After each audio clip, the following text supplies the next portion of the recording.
Hello, good morning, good evening, good day, good afternoon, and aloha. Welcome back to another live episode version of the Unidentified Celebrity Review, your home for credible news, reviews, and commentary on everything UFOs. My name is Luis Jimenez, and today we have a really cool guest. I want to say before we bring him on, I want to say thank you to everyone who's in the chat right now, Austin. And there's 4 or 5 people watching the show right now. So definitely share the channel. Tell everybody we're going live. We've got a fun guest, Jeremy McGowan, who's heading up the OSIRIS project, which if you don't know what that is, we're going to be asking a lot of questions about it. So don't worry about it. We got you covered. We had a really busy week this week. As you can see, we've done a couple of live streams, a couple of impromptu shows. We had some really wonderful progress on the big phone home. Today, we just had Jeremy Corbell ask us a whole bunch of questions about it. I wrote him an email, made him a video explaining everything about the big phone home. So hopefully we'll get some response from him there soon. Explorer Lab, hey, welcome to the show. So happy to have you here. Don't forget, we're trying to get over 600 subscribers. So if you haven't subscribed to the channel yet, please do me a favor, smash that subscribe button. But going in back to some of the progress that we've had. So yes, again, we've had Jeremy Corbell. We're on his radar. We also had a really cool tweet from, oh gosh, I'm forgetting his name. And again, forgive me, guys. I'm learning everybody's names, everybody's handles here on Twitter. But he is a contributor to the debrief.org. And he just had a really awesome, cool tweet, Jazz Shaw. And he told everybody, mark your calendars for the April 26, 2021 Big Phone Home. So it's on, you guys. I mean, I hope you're getting excited. I know I am. If you have any questions, don't hesitate. Leave them here. You can put them in the live chat. Dustin, welcome. You can put them in the comment section down below. You can email me. You can hit me up on Facebook. The Facebook Big Phone Home page, the link to that is in the description. So definitely check that out. And that's it. I'm going to stop talking about myself and stop self-promoting my show. And I'm going to get to our guest because he's an interesting guy. And man, yeah, let's, without further ado, Mr. Jeremy McGowan. How are you, sir? Luis, how are you? Thank you. Oh, it's my absolute pleasure.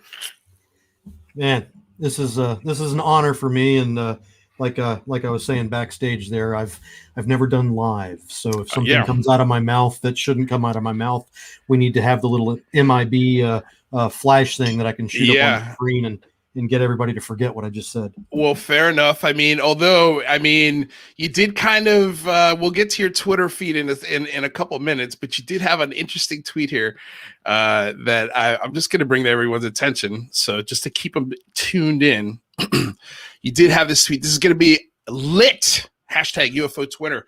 Tune into this one. It may be a few bombshells. Ooh, what does that mean? You know, I don't know. That's some pretty cryptic stuff. But before we get into that, before we poke fun with that, let's talk about you a little bit, Jeremy. You reached out to me a few weeks ago, and I'll be honest, I've been inundated with so many emails and correspondence and things like that. I almost just completely forgot and lost track of who you were and what was going on in the world. And so I'm happy that you kept reaching out and you were consistent with that, because I was like, this is something new for me. All of this attention and sort of questions are coming my way. So I appreciate. I have a very forgettable face. So. No, that's okay. That's okay. I don't think it's forgettable. I think your face is very, very. It's got some nice features. You got some good chin and some dimples, sweet like squeezable cheeks, just like I do. So don't sweat you're it. On my Christmas list now. Yeah. Well, I hope so. That would be fun. I'd be interested to see what kind of Christmas presents you give there. So here we go. Austin Moon, give us the sauce. We will get to the sauce. I promise you, man. Don't you sweat it. Dustin says he's finally here. Explorer Lad says, hey. Austin Moon says, my body is ready. Don't know what that means, but I'm glad you're here. Okay, so tell us a little bit about Jeremy McGowan. Where were you born? Where did you grow up? What were your favorite childhood memories? Things like that. Wow. That's I a love 2 hour going deep. conversation right I there. the Yeah. first Tell me question. about your mother. Yeah, no. Well, one question I loved asking Lou Elizondo right off the bat was, "What would you like your tombstone to say?" I think that says a lot about a person. So if you want to answer that one first, that would be cool. I don't want to have a tombstone. Are you a ashes kind of guy? You want to be in an urn or? No, it doesn't matter. I mean, if I'm gone, I'm gone. A tombstone to Sure. me seems to be. I want to do something. I want to have a legacy that I can leave for my kids, for my wife, Right. for my family. I want them to remember me from an action or a good story or an event. I don't want them to go to a granite rock in the middle of a yard somewhere where there's some weeds growing up and have a crappy ass time with it. I want them to remember something up here from an event. I don't want a tombstone. Well, if you could surmise what it would be, let's say if you could put it on a plaque, what you would want your family to remember, or pass on the legacy of, what would that be? Never stopped searching. There you go. That's very good. I like that. Never stopped searching. So where were you born? I was born in Washington, D.C., but I was almost not born in Washington, D.C. About 2 weeks earlier, I would have been born in Venezuela.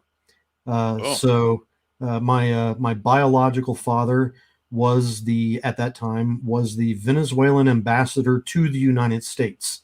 So my Spanish now sounds like I'm a drunken 4-year-old, but I get by. I can communicate. But I was almost born in Venezuela, but I do, for the most part, have dual citizenship.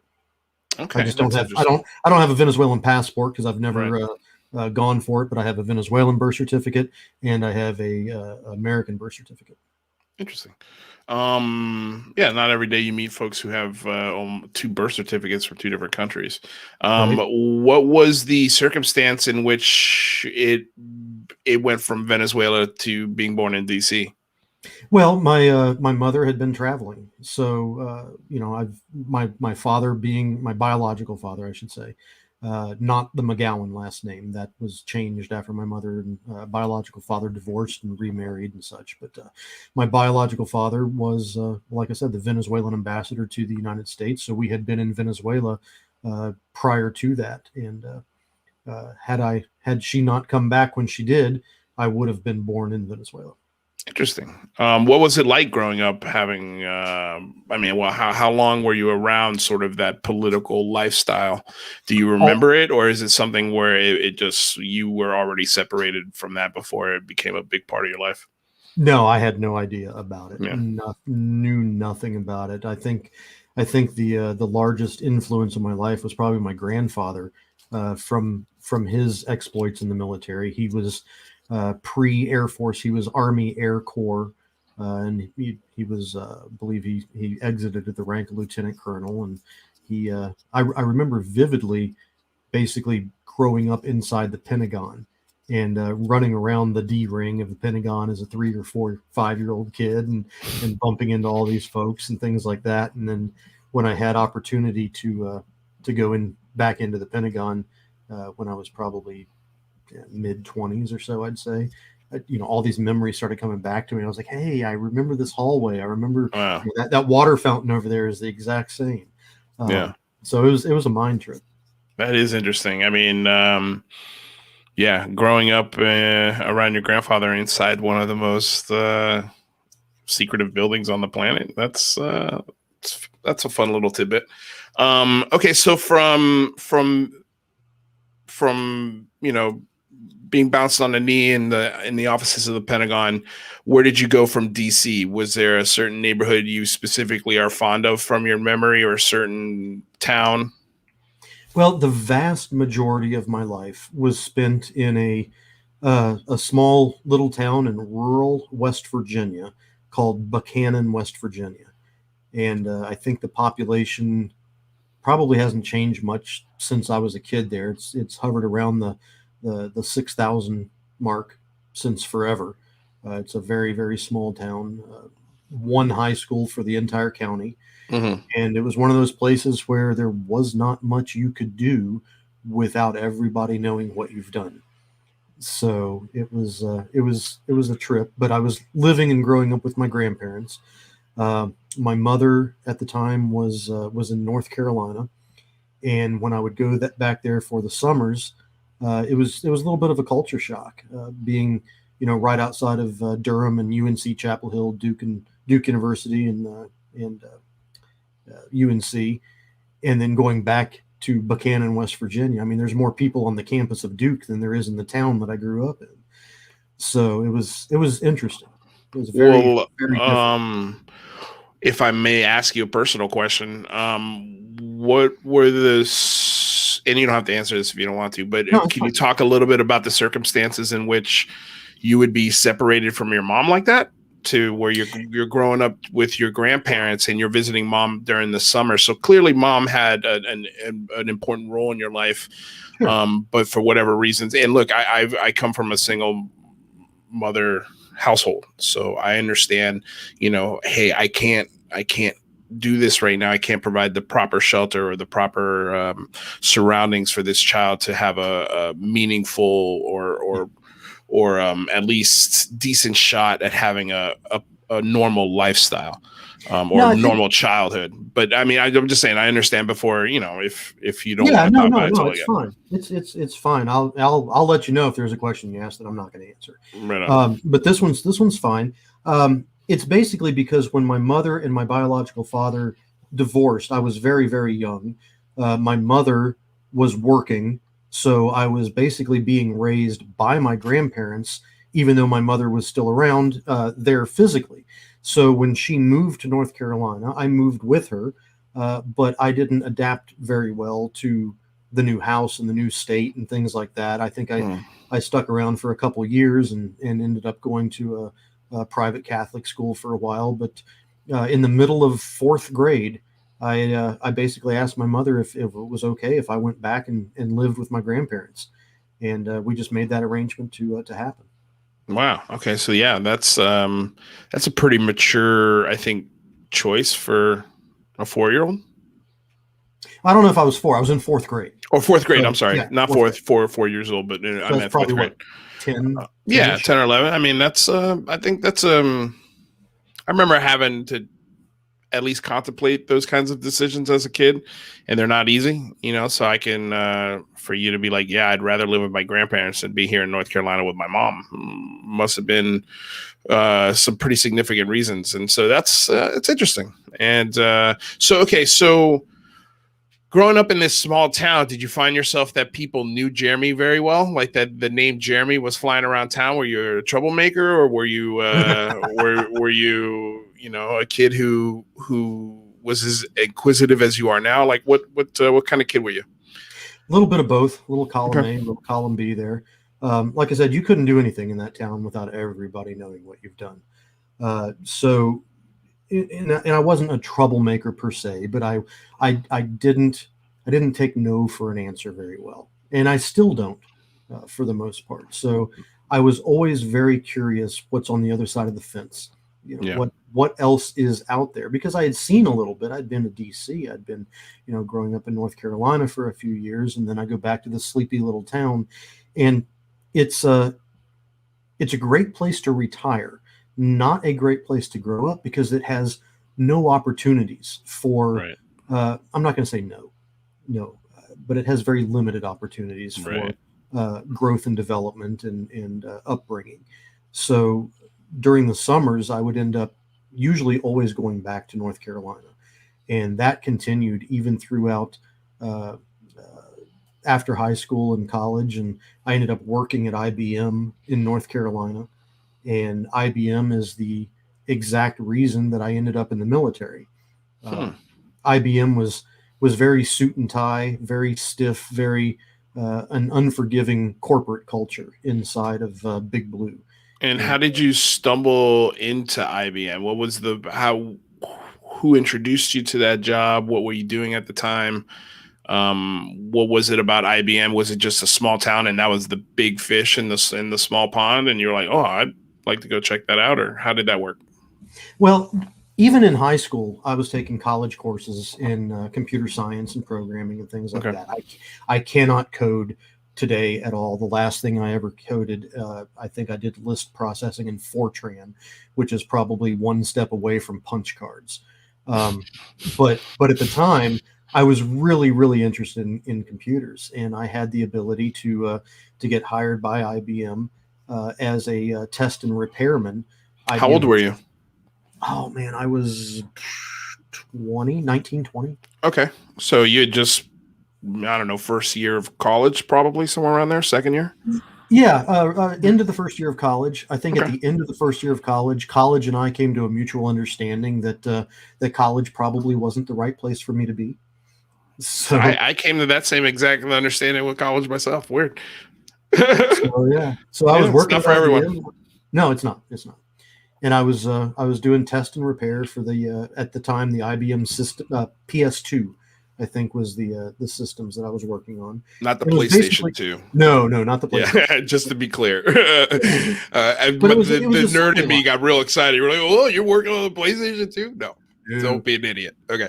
Sorry. This was assembly line stuff, and it was just same Yeah. thing, day in, day out, day in, day out. And I think I had as my memory serves me, I had a rather crappy day at work one day, and I would always ride my motorcycle back home, and I would always pass the Armed Forces recruiting station on my way home, and I'd always just kind of look at it as I drove past it.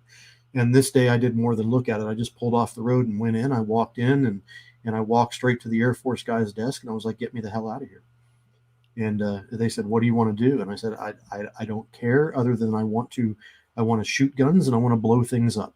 And they're like, "Well, you're not going to be a pilot and you're not going to be intel. You're going to be Air Force Security Forces." So that's 6 to 8 weeks later, I was in basic training. And as soon as I got out of basic training, I got to Pope Air Force Base. And then the next thing I know, I get an activation call and I end up in the Middle East during Desert Storm. Damn, that's a hell of a transition there, real quick. So, did you have what was the reaction from grandma and grandpa and mom when you decided to go this route? Well, my grandfather was obviously very proud. He had served in the military for what I looked at as an eon. My grandmother is a professional warrior, and I think my mother was probably pretty proud of the idea as well. So. Well, that's good. So once you said you served in, you said the first Gulf War? Yeah, Desert Storm, Operation Desert Storm. I remember that. I was that was 92, 91. It kicked off in early 91, and I'm sorry, early 90s. August. Yeah, right. And then continued on out through, I think, I don't even know when the official termination date was, because the shooting had mostly stopped for a year or so before the actual official declaration of hostilities was over. So, yeah. Gosh, yeah. I mean, that just brings back a flood of memories for me. I remember that being the first time ever in my life where I was conscious of, oh, we're at war. Yeah. Like the country's at war. Like I always had, the Russians and, like Rocky 4 or 5. I can't remember which one it was. Where he fights the Russians and the communists and the communists and the communists, and then the wall fell, and then that was over. But the first time I'd ever seen like us firing missiles at another country was the first Gulf War. Hmm. And I also remember like songs being made about, Desert Storm and like hip hop songs and things like that. Like the country was so in support of this war. I remember the yellow flags. I remember Whitney Houston at the Super Bowl. It was we went in, we kicked ass, and then we were done. And then 9/11 happened, and then a whole different can of worms was put upon the world. So what exactly was your job in Desert Storm? What were you doing there specifically? Well, Air Force Security Forces historically is a very bifurcated type of career field for the Air Force. We are what is called one of the best kept open secrets of the military. We are not special forces by any way, shape, or form, but we do a lot of the operations very similar to what special operations would be when we are deployed and overseas. When we are stateside, we are more or less law enforcement. When we are deployed, we are responsible for, we're the ground combatants of the Air Force. We are basically Air Force infantry, but at the same time, we do a lot of nuclear protection. We do a lot of air-based ground defense. We do just a little bit of everything except for forward operating. We do not do anything behind enemy lines. I shouldn't say ever, but very, very rarely. Well, did you like that job? Monday, Wednesdays, and Fridays, I loved it. Tuesdays, Thursdays, and Saturdays, I wanted to get the hell out of there. So it was a love-hate type of thing. I did enjoy it. I truly enjoyed my overseas time. As weird as that sounded, I didn't much like being stateside. I liked being deployed. I think I spent roughly 2.5 years in total in the Middle East. I spent a year in Panama. I spent almost a year in Colombia, and then smatterings of 6 weeks here, 3 months there, for the rest of the 12 years that I was in. So I tried to stay out of the U.S. as much as I possibly could. So did you say your favorite part of it was the traveling aspect? Yeah. What was your least favorite aspect of it? Like the thing where you saw, like, I think of, like, as for me as a server, like the things that I hate when somebody asks me to do. It's like, it's sometimes it's the most mundane thing. Like, can I have a glass of ice on the side? And I'm like, are you fucking kidding me? Ice. All right, sure. You got it. Ice on the side. Whoever. Okay. No problem. Like, what was it? What was the thing that you saw and you were just like, stupidity. Yeah. I'll be straight up honest with you. It was stupidity. We trained to survive. We trained to do two things, or three things: protect assets, protect ourselves, and eliminate or neutralize any type of threats that came down the road towards us. And when I would see military brass doing things that would put us in danger for absolutely no reason than it would make them look good, I absolutely detested that. And I'd gotten spanked a couple times for bringing it up. How often did that happen? Oh, when you're deployed, it happens constantly. Yeah. I mean, I remember vividly, there was a time when we were in Saudi Arabia, and the Scud alerts would still be coming in. We'd be with the klaxons would be going off, the air raid sirens, and we would be preparing for incoming Scud missiles. And we had developed very, very rigorous security policies and procedures that you wouldn't have more than 3 or 4 people in one place at one time, just in case a missile hit that area. We would minimize the amount of people lost because you wouldn't be congregating in one place. And I remember that there was a major, I can't remember his name, but there was a major who required all Air Force security forces to congregate in the mess hall for an intel briefing. And I'm like, this is the dumbest thing that I have ever heard in my life. Well, can I just say real quick before you give the reason, can I just guess the reason why that's stupid? Just because I don't know anything about the security apparatus? Knock yourself out. Why would you invite a whole bunch of people to an open room that has that other people can hear, for example, cooks and people that may not have access to that information? Am I sort of on the right track? Well, that's a part of it. But yeah.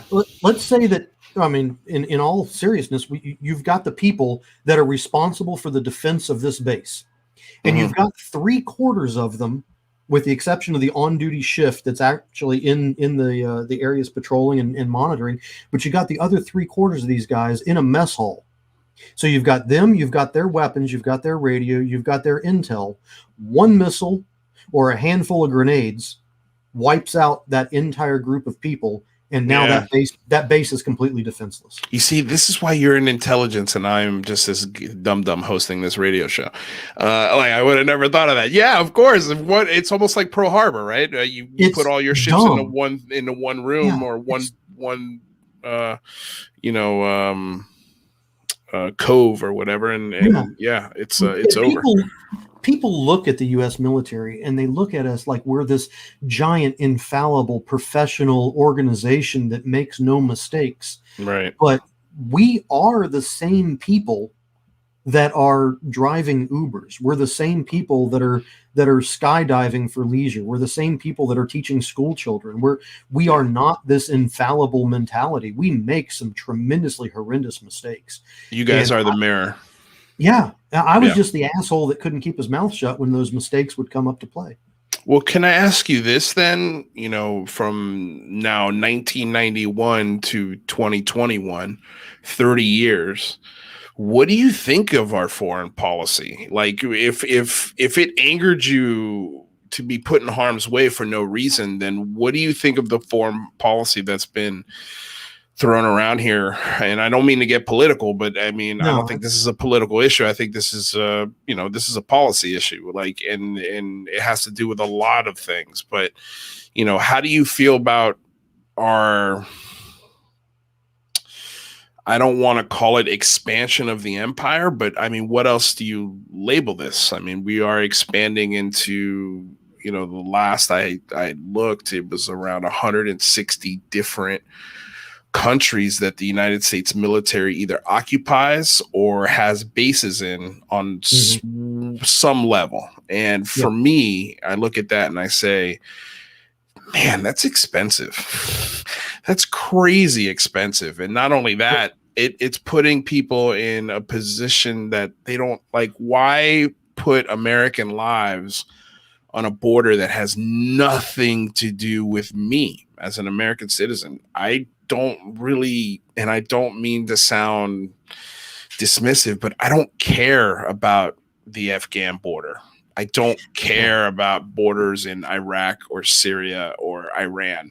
Like, these countries, for me, and please correct me if I'm wrong, but for me, none of these places are an imminent threat to the United States. And what I mean by imminent threat, my definition of that is there's no Navy fleet, there's no Marine Corps, there's no Space Force, there's no high-tech Air Force or missile systems or defense systems. It's just it's almost third world, the threats that we're calling threats, and it makes me question a lot of the motivations and reasons as to why we're in what I would consider a big mess.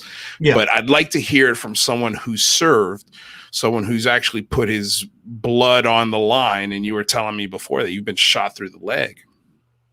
And, so I don't mean to be dismissive to our troops. If it were up to me, I'd bring them home. I think if there's a segment of this country that believes there's a problem on our border with people getting in illegally, let's just say there is, or there isn't, who cares?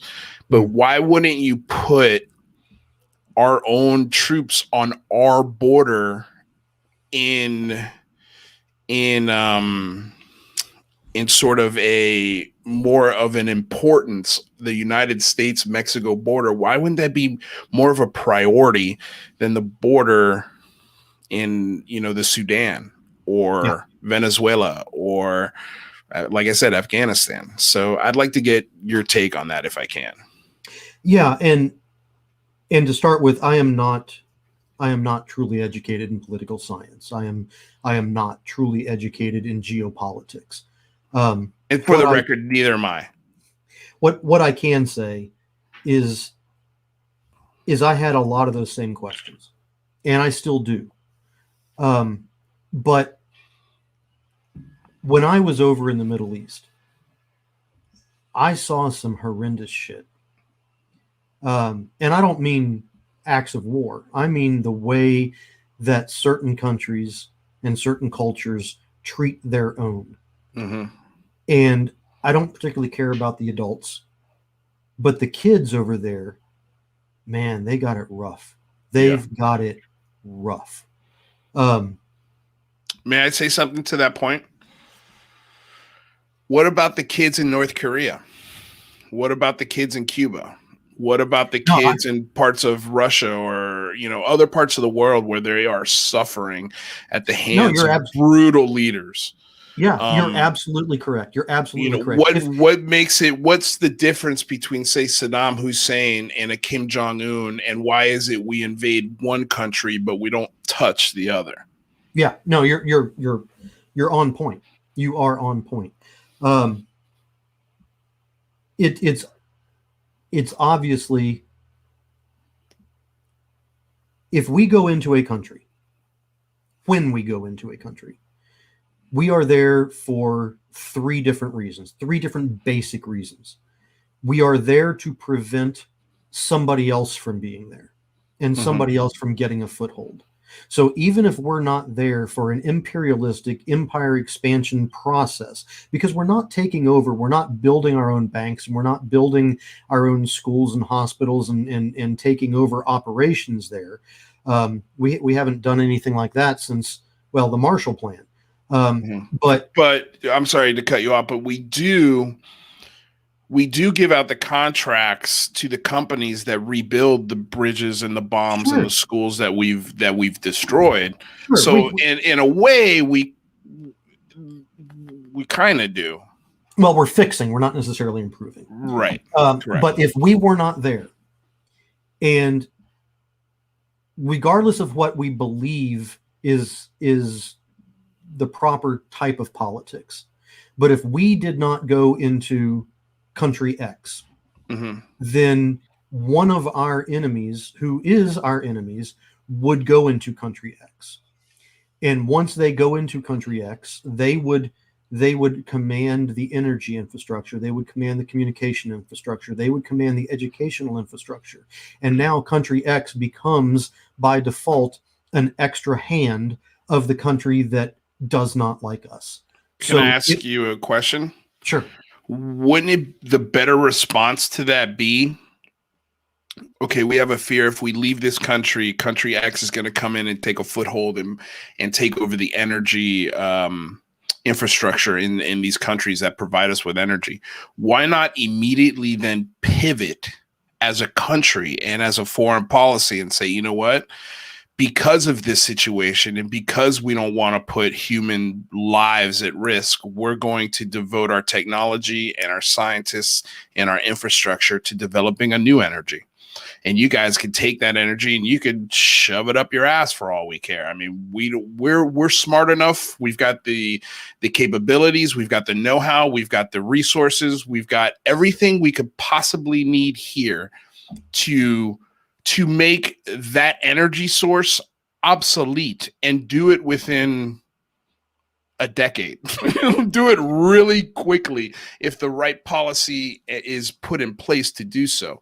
Why do you think that there's not an emphasis on doing something like that as opposed to let's throw lives, let's throw dollars, let's throw everything at the wall that has shown over a long period of time doesn't stick. It doesn't work. It doesn't buy us respect, because for every bomb you drop that kills an innocent Iraqi, you've created 15 terrorists in its wake. So it's why is there no initiative to say, you know what, we're going to outsmart this threat and we're going to make their overtaking of that infrastructure inconsequential, just make it obsolete. Because if we're divided, we're weak. And if we are united, we don't need the government. What do you mean by that? So if we're divided, we're weak. In a global situation. So if we're divided on the energy market is what if we're divided on anything, politics, ideals, the way that we raise our children, cultural norms, the government seeks to serve government. Government does not do something unless it benefits itself. They don't act with altruism. They act with self-preservation. And the only way that they can ensure that they are needed is to ensure that there is constant conflict. Humanity as a grand global thing would be better served if we were joined by a single ideal or a single type of project. But the fact that we are divided ensures that government survives, period. So what you're saying is that this is an economy based off of having a common enemy. It's not even an economy. It is a culture. It is a world conflict that we will always struggle with divided conflicts and divided ideals until humanity itself has been subjugated by something stronger than the individual governments. We just uprisings, essentially. Yeah. Uprisings. I mean, whatever your politics are. Yeah. Whatever their politics are. So you don't think there's ever a future in which U.S. foreign policy is like, we're done playing this game. We're going to start reacting to these things a little differently just because it wouldn't economically benefit them? No. That's pretty heavy. That's pretty heavy and quite dire. You go back 40 years. Yeah. I'm 50 years old as of a few weeks ago, but you go back 40 years and name one time that our foreign policy has successfully changed. I mean, we went from Trump to Biden. Okay, that's internal policy. It took Biden, 37 days to bomb Syria? Right. What changed? Yeah. Nothing. From a policy standpoint. Yeah. I agree. I can't. There's nothing I'm disagreeing with here. So, what's the end game then? I mean, like how long can this go on? I guess. Well, have you ever seen that film with Amy Adams? I'm forgetting the name of it right now, but it's that alien movie where she tries to figure out what they're saying the whole movie. Essentially, it's a film about world peace and how to achieve it. And I thought it was a very interesting idea. So the idea is that they're talking to these aliens, and these aliens are trying to warn them of this upcoming war.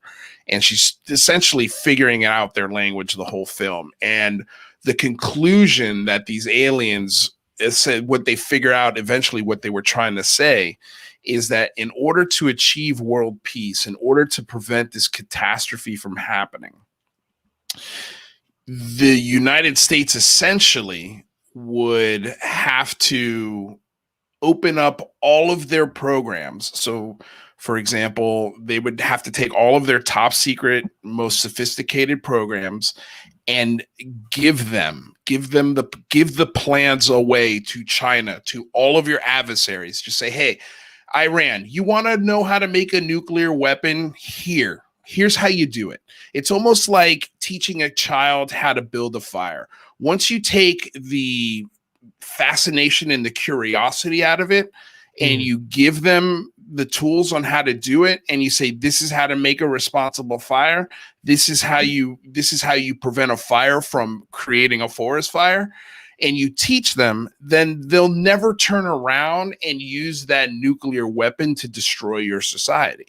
So it's again, and they would also be sharing their information with us. Do you think that's a crazy idea? Like, if the president of the United States proposed an idea like that, just said, hey, you know what? I'd like to take these new B-52 Raiders, these $500 million jets, and send all of the proprietary information and all of the tech information to China, and all of our tech is an open source. We need, as a global economy, as a global, not government, because everybody wants their own governments and their own way of running their lands, but this idea of sharing this tech that we covet and that we protect in order to bring communication and open peace. Because if you're not hiding anything, then what gives them the reason to hide anything? Especially if you're pushing all of the information on the table and you say, here, look, these are all my cards. This is all of our tech. If you guys want to share yours, great. If you don't, great. But, it's a little rude, and sort of see what happens. Is that idea absolutely nuts? I think it's absolutely nuts for the current state of human development. Yeah. I think maybe 100 years, 150 years, 300 years from now, we might get there intellectually and emotionally. But right now, I think humanity is a little bit kind of like a prepubescent adolescent that is still acting out against dad. Yeah. Well, this is an interesting comment. The problem is tech is too dangerous in terrorist hands. Well, what if you gave the tech to the terrorists? What if you gave them the technology that brings that terrorist out of poverty and brings running water and toilets to that terrorist village? They're not pissed off because they're pooping in a hole.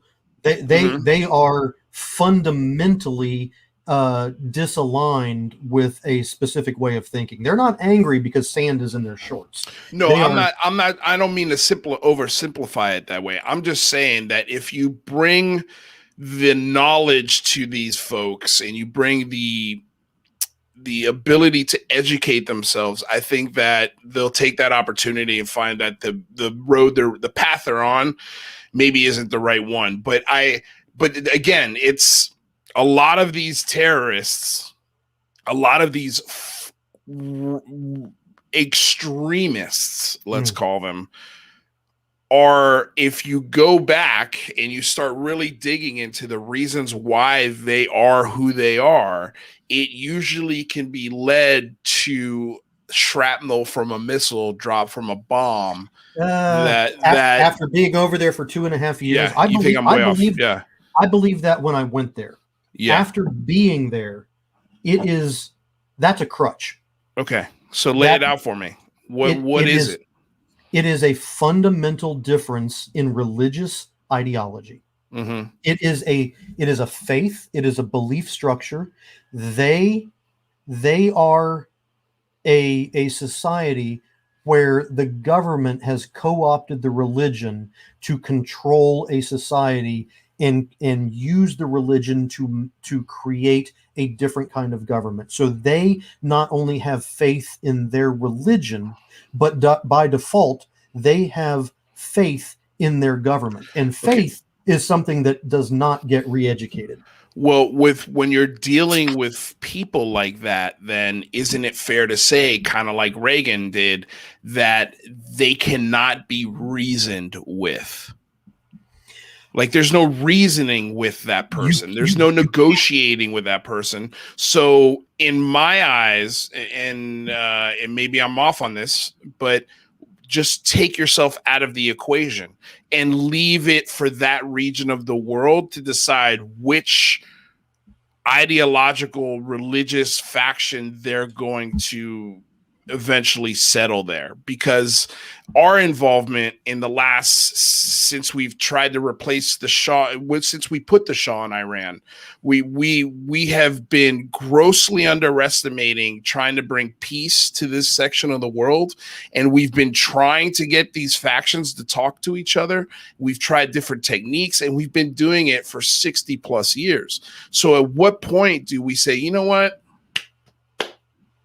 You guys figure this out. And in 20 years, let's see where we're at. In the meantime, we're going to talk to all of these neighboring countries. We're going to get their infrastructures. We're going to get their technology on the same level as what we have. Because I think, the strongest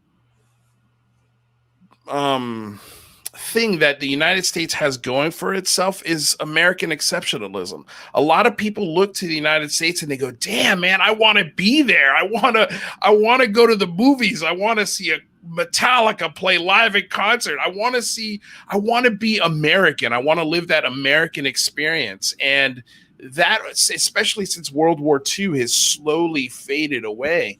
And it's because we've established ourselves in the world as this police force, but the problem is that nobody asked for it. Like, nobody asked for this police force. So The only way that we will ever allow, or the only way that it would ever be effective for us to isolate regions and let them do their own thing is if every other medium to superpower also agreed to do the exact same thing.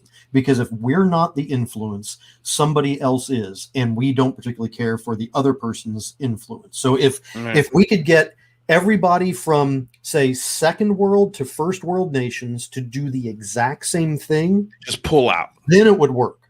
Yeah. But if we're the only ones that pull out, but I mean, it would be fair to say, though, we would have to be the first ones to pull out, right? Like, we would have to lead by example. And I think if the biggest superpower in the world just said, you know what, we're done with this, we're gonna concentrate our efforts on other things, and we recommend all of you other second and third world countries that are involved in this mess do the same thing.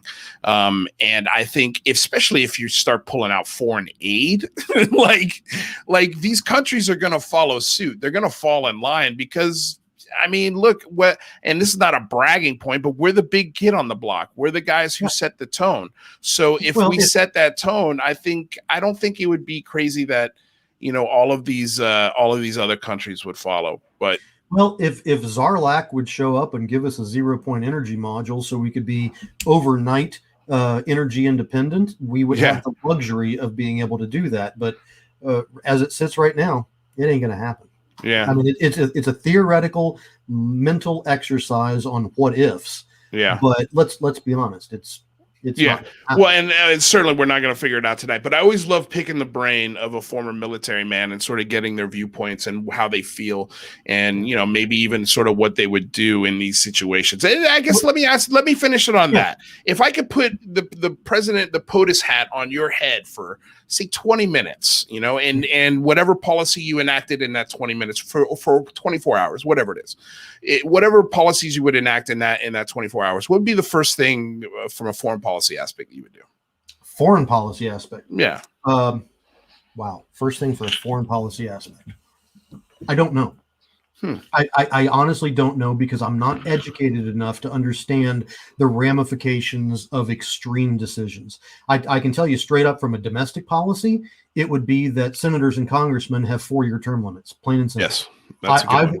I want the guy that runs my local shoe store to be my senator for 4 years, and then I want him to go back and run his local shoe store and live with the policies that he helped create. Yeah. Well, my friend Jake and I, who is a political science major, had a conversation last week, and we were discussing term limits, but we were also discussing salary limits for some of these congressmen and representatives. They're insane. When you're making an income of $175,000 a year in a county that has a medium income of $23,000 a year, you're not representing shit. Like, you're not representing a damn thing. And he's been there for 25 years, they don't go anywhere. And when you go into town and you start asking people, well, do you know this guy? They're all like, no, who the hell's that? He's just got a monopoly on this district. And it's not partisan. Both sides do this, man. Both sides do it. We've got Nancy, we've got Chuck, we've got Mitch McConnell, we've got everybody from both sides. They are parasites against the American people, and they need to do 4 years and get out. If they want to rerun 4 years later, sure, why not? Yeah. But nothing more than 4 years consecutive, period. I agree with that. All right. Well, moving away from foreign policy, because I thought that was a fun discussion. Man, I always love discussions like that. And I don't think anybody's hated it, because we still got 15 people in the chat. That's actually more than when we started. So thank you guys for sticking around. Thank you, Aaron. Thank you, CL. Thank you, Dustin, for contributing to the chat and for sharing your thoughts on everything here. And if you guys want, at the end of the show, I'll also take calls. If you guys want to call in, let me know in the chat, and I'll put in the link so you guys can call in and ask either Jeremy or I questions. If you're down to answer some questions, that is Jeremy. Yeah, let's do it. It's not like people are rushing to do that. People are very shy when it comes to calling in, but I hope you guys are starting to get used to it, because we're going to be asking all of you to be calling in on the big phone home. So let's transition to the OSIRIS. Let's transition to this badass truck that you have. And I'm going to share the website here. Tell me about this and this Land Rover, and I felt like I maybe almost insulted you when I call this thing a Range Rover, because I feel like owners get very sensitive as to Land Rover, Range Rover. So I don't want to make anybody upset, but I would love to hear all about this project and sort of how you got started and what is it. So go for it. Yeah, man, this was a trip. This was an absolute trip, and I've got to give a shout out to one of my buddies. I think he might actually be online, Andrew Hall, because without Andrew and his podcast, Dead Hand Radio, this thing that you're looking at now, it would not have existed. So the genesis for this is I was doing a podcast with Dead Hand Radio. God, I don't remember how many months or so ago. It's been a while now. And Andrew had asked me a question, what I thought that ufology needs. And I came up, there he is. He's online. He's Andrew. So I told Andrew, I was like, I think that the best thing that could ever happen to ufology is standardization in data collection and event reporting. Mm-hmm. And I went on and had some more details and things like that in there. And Andrew piped up and he was like, well, have you ever heard of Skuhub? And at the time, I hadn't heard of Skuhub. And he told me about it. And while I was on his podcast, I've got two monitors here. And I jumped over to another monitor and I started Googling Skuhub. And I think it was probably by the end of the week, I'd started ordering parts to build my own sensor stack.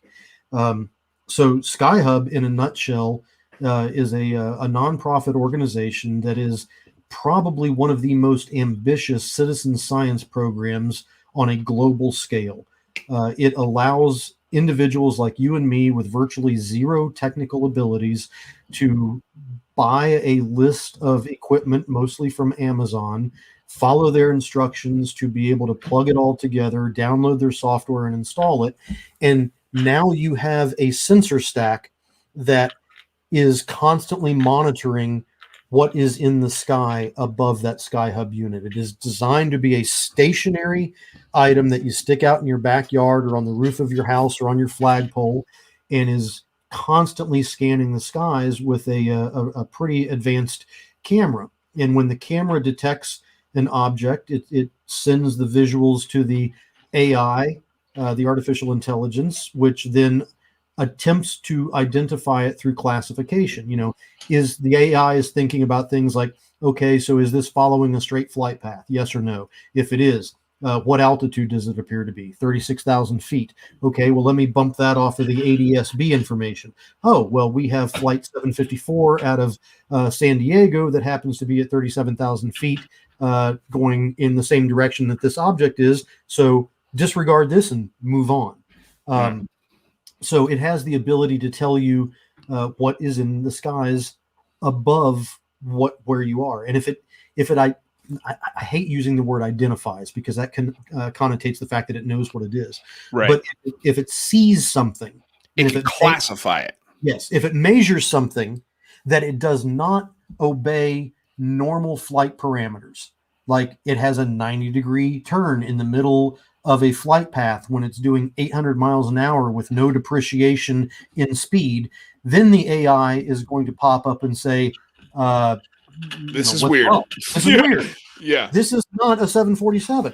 So is this AI also comparing these things that it's picking up to, say, the FAA flight tracking data or satellites tracking data that's been moving in the sky? Is the AI connected to those things as well?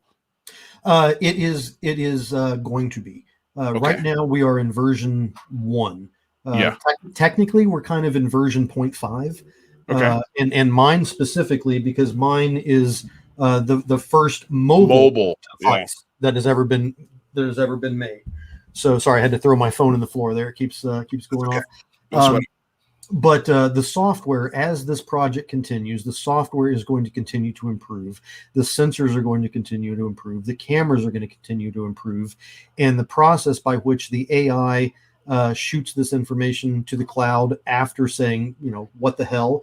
And then the machine learning takes over and starts to develop pattern analysis and pattern recognition and things like that. We're going to have a much better understanding of what the hell is going on above us. Okay. So the reason that I went with the OSIRIS and did mobile is because I live in Las Vegas, man. We're probably one of the brightest cities on this planet. There's not a light bulb that has been made that hasn't come through Las Vegas.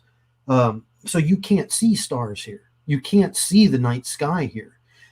So for me, building one of these things and sticking it in my backyard, I thought was kind of going to be pointless. Yeah. So I took my daily driver, which is a 1999, a 22-year-old Land Rover, one of the most capable off-road vehicles ever made.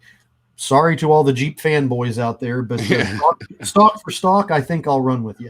Yeah. And I started drilling holes in the roof of my car. Yeah. And I started running wires and cabling, and I put the sensor stack in the back of this thing. And it just kind of evolved from there, because now, while the Skuhub is integral to the OSIRIS itself, it is not the only sensor system that I'm using, because, like I said, we're in beta. This is version 1.0, and there are limitations. So I'm augmenting this with Geiger counters and tri-field meters and different cameras, and I'm modifying my own personal DSLR cameras to go full spectrum and UV, so I can shoot ultraviolet and IR and things like that, and do everything that I can to identify and classify unusual activity in the air. Okay, so let me ask you this, because I've got a lot of questions. The first is, you said it's affordable. So how much money have you put in to this project, give or take? More than is affordable. Okay. Simply because I made a lot of mistakes. Right. This is the first mobile version that has ever been created.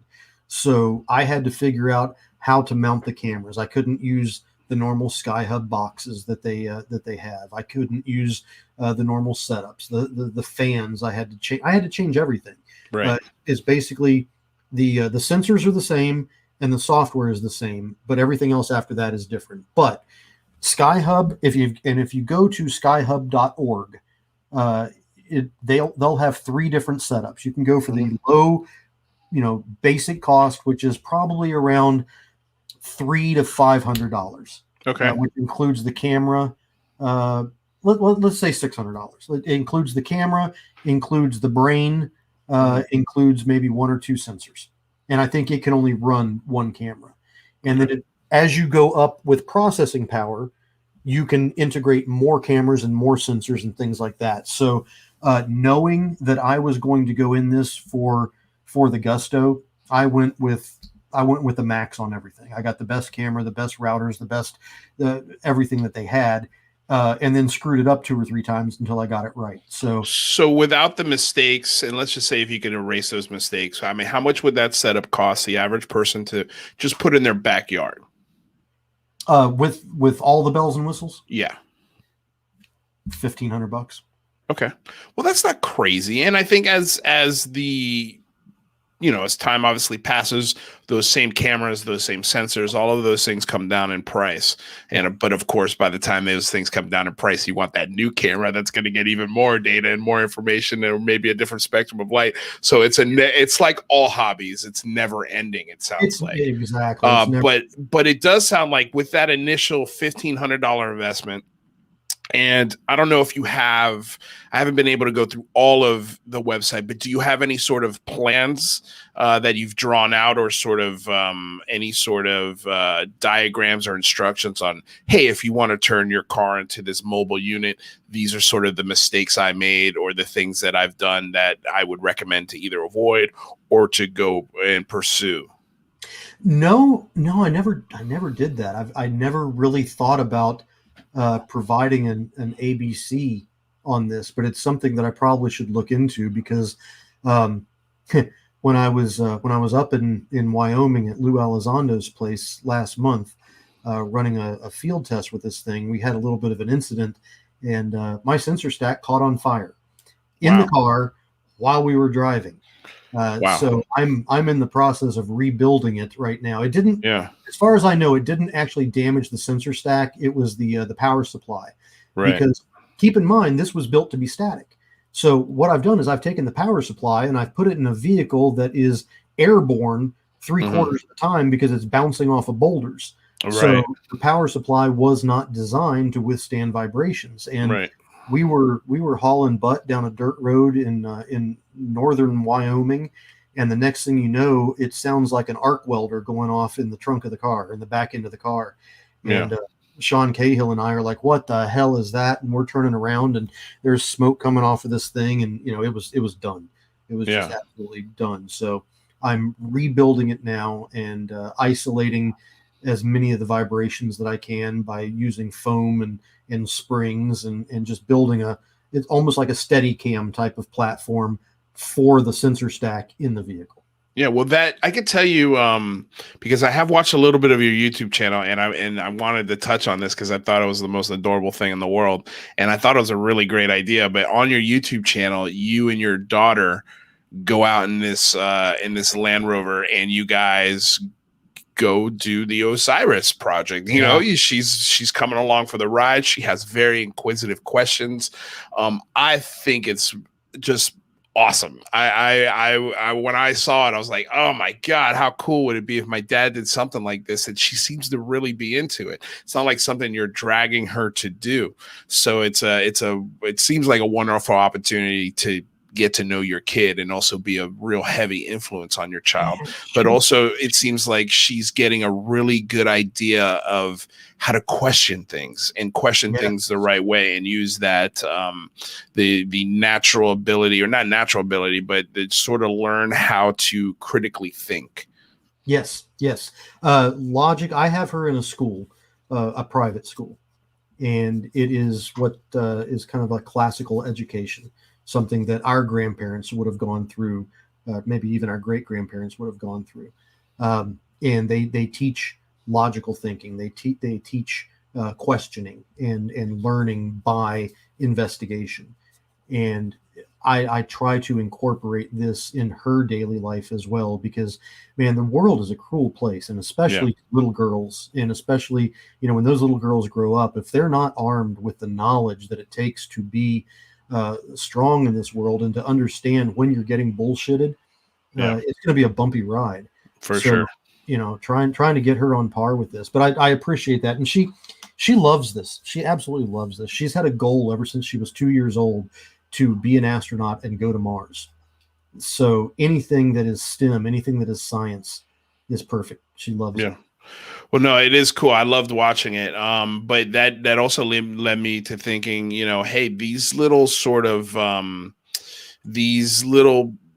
upgrades that you're talking about, these problems that you have, I think it'd be very wise to document those things when they happen and put them on your channel. And so that way, if anybody's looking to sort of follow in your footsteps, and to maybe that person who's got this unit already sitting in their backyard, and they're like, hey, you know what? Screw this, man. Let's pop this thing on my car, and there's no, there's a guy right now on YouTube who takes apart Teslas and puts them back together and shows people how to do it. It's called Rich Rebuilds. Rich Rebuilds. And he's the only guy online that you can go to and say, okay, how do I fix my Tesla? Because they do not make it easy for anyone to take apart. It's just like an iPad. When your iPad breaks, what do you do with it? You don't open it up and fix it like you would your radio or television set, 20, 30 years ago, and try to figure out how it works. Apple and all of these companies are incredibly secretive and proprietary to how their technology works. And they don't want you to learn how to use it. And that's a dangerous place to be. Like Carl Sagan warned us kind of a society that doesn't understand how the tech they're using works. So when it stops working, they don't know how to fix it. That's a really, really awkward place to be, especially if, say, a solar flare hits, and all of a sudden all of this texting and all of your electric powered stove and your microwave, all that stuff goes away. What's going to happen? Are you prepared for that? And it's something that constantly weighs on my brain. But what do you think of that? Oh, yeah. Well, I think that we, as a society, we are entering into a dangerous phase where we don't even know how a cell phone works. That fundamental basic understanding of of data transmission, packet loss, even basically how a radio works. You're not coming out of high school these days with that information. Right. And I do want to address one question, if you don't mind. Yeah, go for it. Blue Shift Radio is talking about Yeah. potential compromising on the data streams. So the Skuhub unit is built. It has a firewall, which are hackable. Sure, they're hackable, but mine in particular is pretty much not. I do have internal Wi-Fi in my vehicle. I've outfitted it with a dual SIM cellular router, so anywhere that I have either AT&T or T-Mobile signal, I have Wi-Fi in my vehicle. So unless I'm in the middle of absolutely nowhere, I have internet access. But I also have a fairly robust firewall. Now, the Skuhub does not connect to the internet until it is ready to upload a recorded video, and with all the ancillary metadata. So it's not like that there is a constant two-way communication. It will open up a port, it will send the information, and then it will close down again. So in theory, you should not be able to remote into that unit unless it's in the process of sending data, which is you'll have no idea when that's happening. Is it so basically it records it, and then once you get within this certain area where you can securely upload it, then it does it? Yeah. Okay. Yeah. So the AI is not recording video 24 hours a day, 7 days a week. It only records when something's moving. Well, right now when something's moving, yes. Yeah. But in the future, not just when something's moving, but when something is moving that the local unit cannot figure out what it is. Got it. So it sounds like it's got multiple checks that it goes through. It does. It does. So that's a good thing. So you said you're on version like 0.05 essentially. Yeah. You're not even on version 1.0. So first of all, before we ask this question, welcome Ryan Sprague. Ryan Sprague's in the chat. Everybody say hello. Ryan. Nick Madrid had a question here. I'm going to get to it in a second. And I like Andrew's also got a question. We'll get there too. Yeah. So, God, dude, I always do this when I go to the chat. I forget what I'm talking about and I lose my train of thought. So crazy. It's just something I'm going to have to get used to while I'm producing shows. It's just insane. I was going to ask you something about the application of it or something. Podcasts? Yeah, no, this is the beauty of these live broadcasts. I was thinking about Ryan Sprague, which reminded me of another question that I had that was going to come down later down the road, but then made me forget what I was thinking about. But so it sounds like it's got multiple checks that it goes through.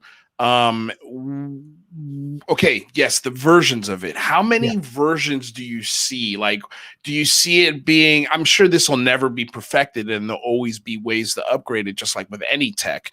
But at what point, how far along down the road do you see this as something as, okay, you know what, this is ready for a mass distribution. This is ready for, a logo. This is ready for, hey, everyone, this is what we got here for $1,000. You can get this in it. Universal fits any car or fits any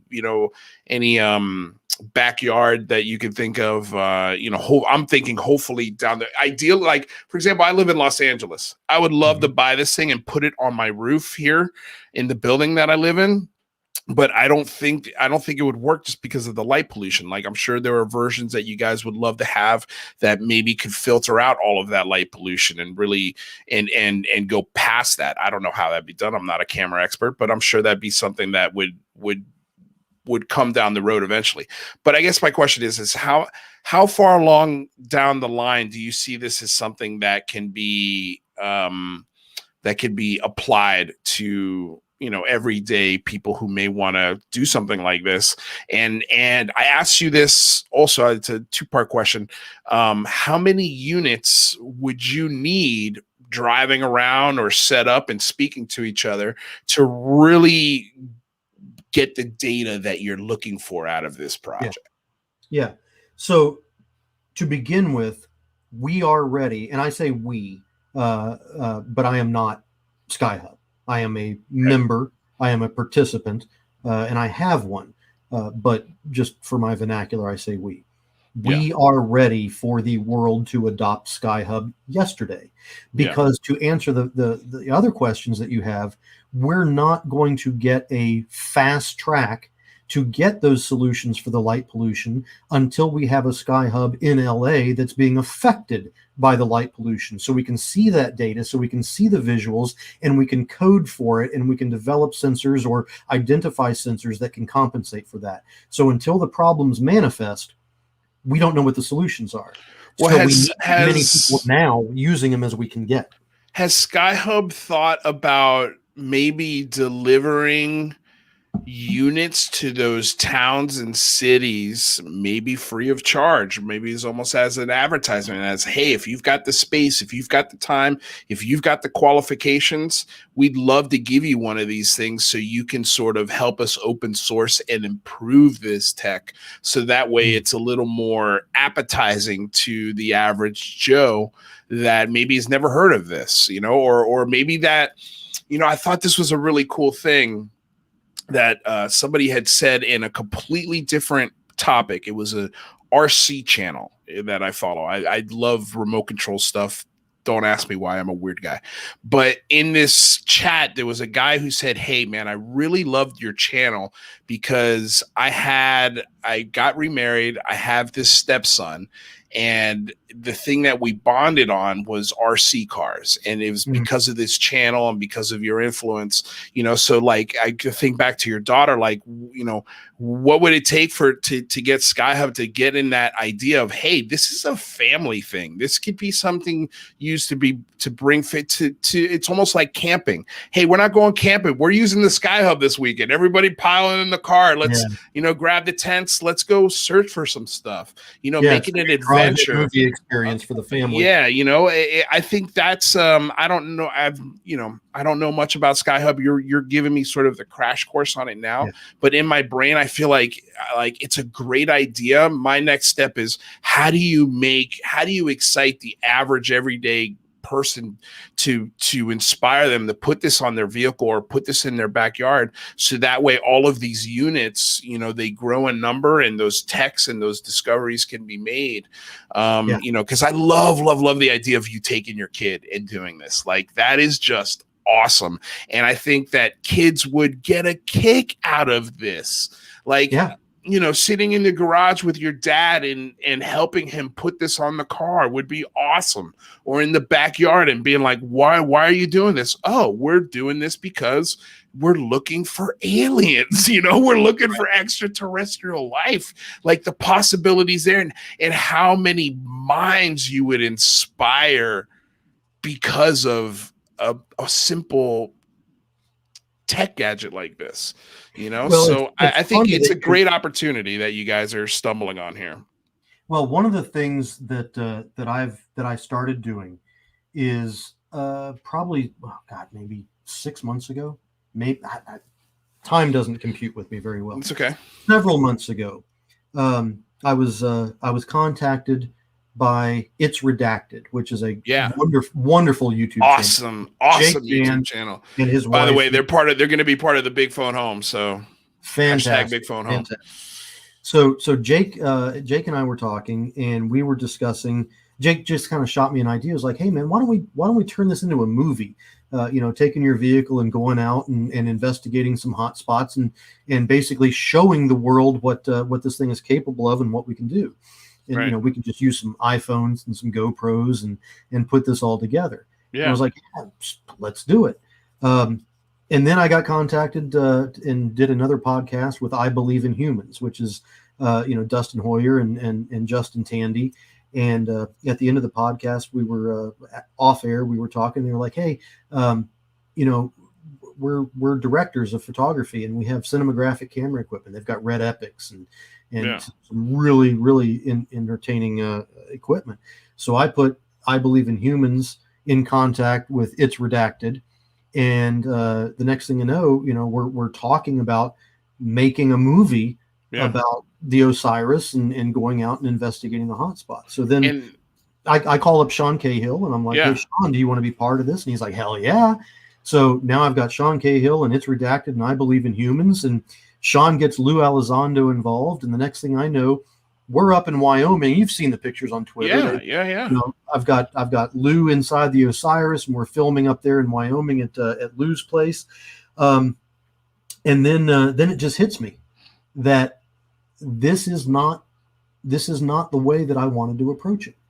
I did not want the population to look at this and think that I had to have James Fox and Red Epics and, you know, hundreds of thousands of dollars to show this. I want to be able to show people with some cheap GoPros and maybe an iPhone video or two that, you know, it doesn't matter if you have a GET or didn't graduate high school, or if you've got $1 million, that this is just as accessible without this giant following.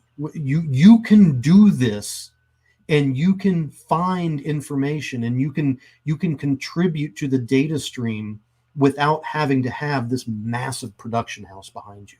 So I've basically, I haven't pulled out of the project completely, but I've severely reduced my personal involvement with the process so I can go back and put GoPros on my window and do these investigations and show people that this is done easily on a shoestring budget. So, okay. So what is it about this production company that you said to yourself, oh, this isn't what I feel like this should be?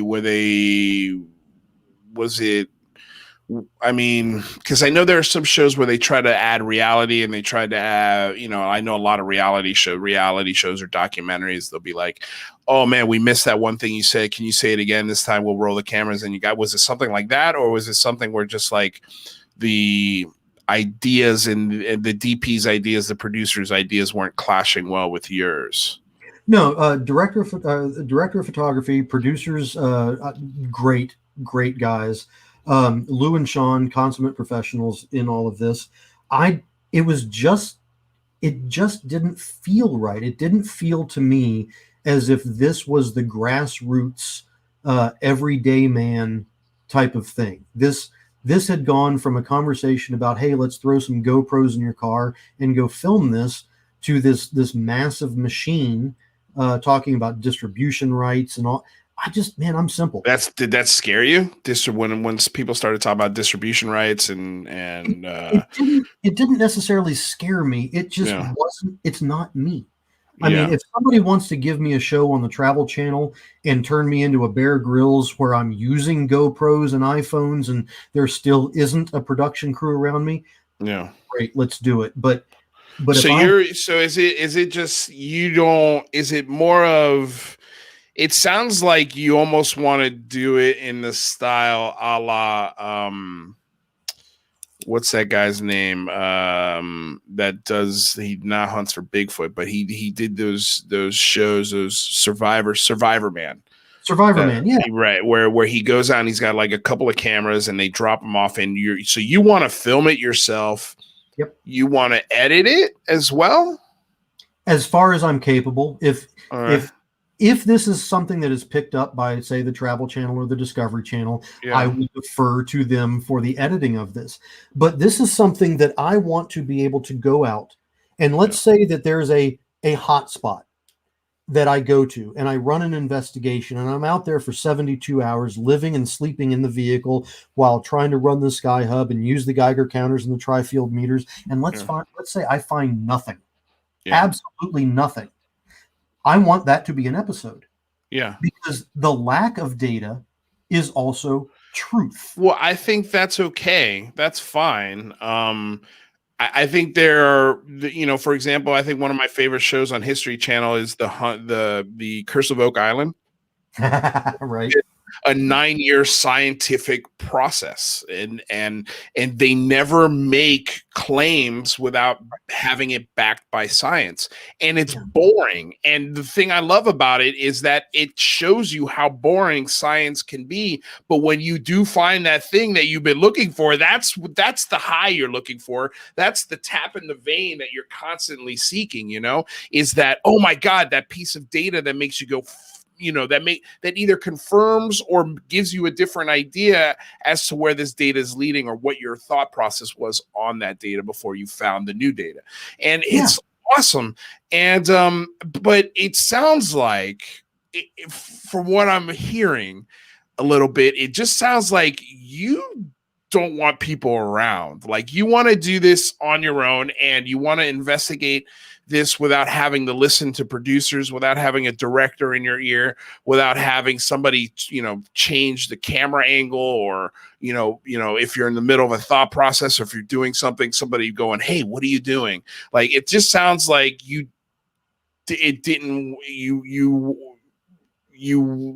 like you said, you wanted to do this alone, like shoot it a la Survivor Man, which is a very one-man production. So, that's I want to be able to preserve as much of the scientific integrity of the investigation as possible, which in my mind means limiting the amount of extraneous variables while you're doing an investigation. If somebody else can figure out how to do a proper investigation and still have all those other variables, it is going to blow people out of the water. It is going to be mind-blowing when they pull that off. But let me give you a suggestion here, because I think I understand what you're trying to do, and I commend you for it. But here's how I think, just because I'm in the production world, I'm in Hollywood, I sort of know how contracts and things like that work. What I would do is I would just say, listen, I'll go forward with this production, but if at the end of it, I'm not happy with the way the data is presented, if I'm not happy with, with how it's edited, or you've got final say. The show cannot go on without your signature at the end of it. And, whether you get an executive producer credit because of it or whatever, or however you want to work the back end of the thing, you do. But if your stipulation is that you're worried about these production companies, and I understand that fear 100%, so I totally understand where you're coming from. But if they're not paying you, right, which I feel like most of these productions are in the wonderful workspace of, we're not paying anybody, like, it's as an actor, I don't do anything unless I get paid. Like, unless it's my own thing, like this, I don't make money doing this. But if you want to hire me, you have to pay me.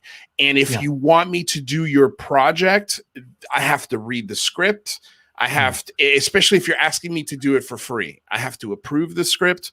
I've got, if I want changes made to the script, I ask and request for those changes, so there are things in the contract I think you can make. And so that way it sounds like the thing that you're really, really worried about is making sure that the information is presented in a way that it actually happened. So if nothing is found, that's what I want reported. If something is found, that's what we're going to talk about and concentrate on that episode or that whatever. And you don't have to pay me. You don't have to do anything. But if you do have to get my signature and my okay before you distribute it. Yeah. And, if whatever other things you have to give up to get that one right, then do it. If that's the most important thing, I would recommend doing it. Just because, I was just going to finish that. It's also, I'm sorry, go ahead. No, it's okay. I was just going to say, because making a film, if you've never done it before, is incredibly difficult. And distribution, you want people to see this. You want people to have access to it. And that means that if it goes on Netflix is the best place for these things to go. Amazon is the best place for these things to go. And unfortunately, I hate to admit this, and there are very, very few people that have done this in Hollywood, where they circumnavigate all the bullshit, all the middlemen, and they go straight to the distribution themselves, and they go straight to the profit themselves. The only person that quickly comes to mind is Kevin Smith, who is a true independent filmmaker and has made movies like Clerks and all sorts of flicks, but all of his movies go through him. He does not go through studios, because he's just like you. Every single time he tries to make something, you get some studio head or some guy that does no idea what the fuck they're talking about, and they start making executive and creative decisions on your film. Like, who are you? Why? And usually the suggestions are terrible. So if I had, that would be my advice for you if that's what you're looking to do. But tell me what you think about that.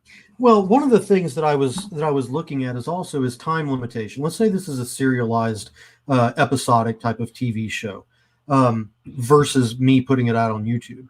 If I go out to a Skinwalker Ranch, or to Skinwalker Ranch, and ask me about this later. If I go to Skinwalker Ranch and I'm out there for, say, 3 days, if I'm doing this on my own YouTube channel, I could live stream. I could edit it so it's 4 hours worth of content. I could edit it so it's 45 minutes worth of content. Or if nothing happens, I could simply not show the video at all and have an audio commentary explaining that, hey, I went there, I did this, and this, and nothing showed up, and it's not worth wasting your time. But in an episodic TV show, it would have to be an episode. It would have to be, 45 minutes long, and so many things are going to be on the cutting room floor.